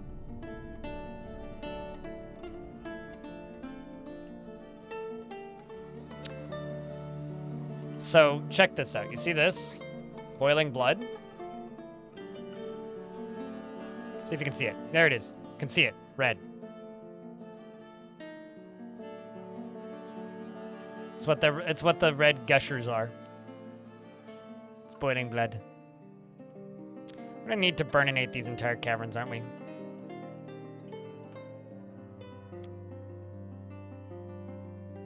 It means your soul gets trapped, screaming to get out. Yep. Yeah, I mean, that seems about right. Or it just means that you're suddenly allowed to purchase legal weed. Isn't that just being a smoke zombie? It's pretty much the same thing, right? Kind of want to make this into a separate reservoir here that I can pump into other places. Or like if I put a blocker here, then I could fill it up. Yeah, it could be good. But, chat room, I've been streaming for 9 hours and 10 minutes. Kind of need to do some editing. And try and get started editing these VODs. Otherwise, I'm never going to. So, what, Jesus, that I've been streaming for 9.5 hours? It's not that long for me. I've actually been trying to tone it down recently. Just so, you know, I don't go crazy. Or any more so than I already am. But I think it's time for us to say goodbye to these dwarves for today.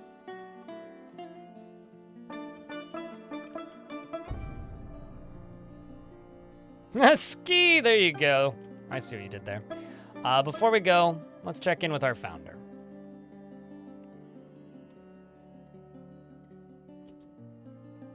She's focused. Just wants to eat a good meal, honestly. I don't blame her. Things are good. Are you getting cried on by your husband? Oh my god, you're getting cried on by your husband. Wait, no. No, you're not. Who's crying on you then? Wizard Ike, thank you much for the raid. What's up? Were you, playing something ASCII today? We, are weaponizing weather zombies against Batman. That's what we're doing today.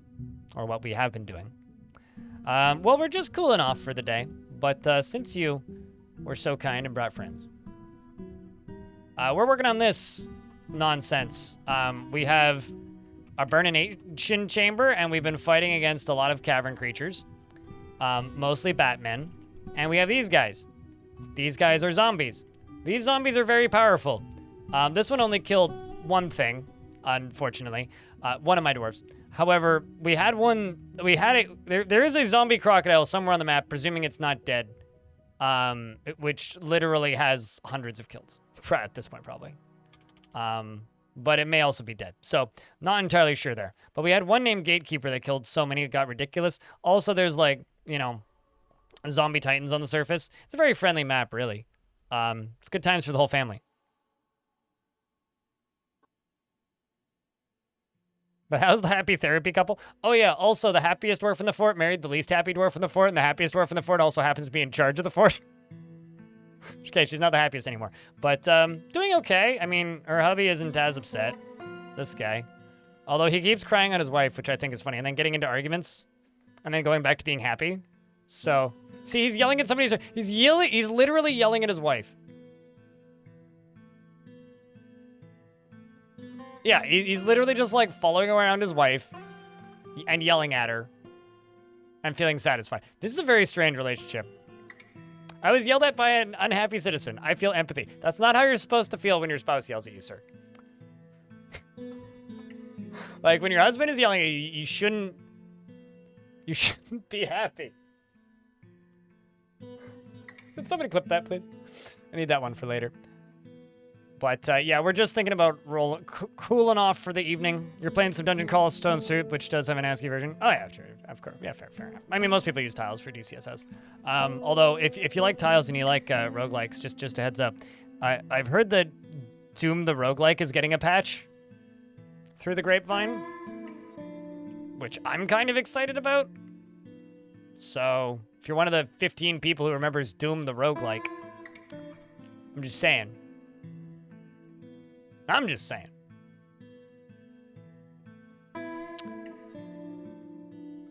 All right, chat. We are still winding down for the evening, so I think we're going to save here and just say thanks again to Wizard Ike for the raid at the very end there. YouTube chat, thanks for hanging out. There will be a stream tomorrow morning at 10 a.m. Pacific, although probably a little bit earlier than that.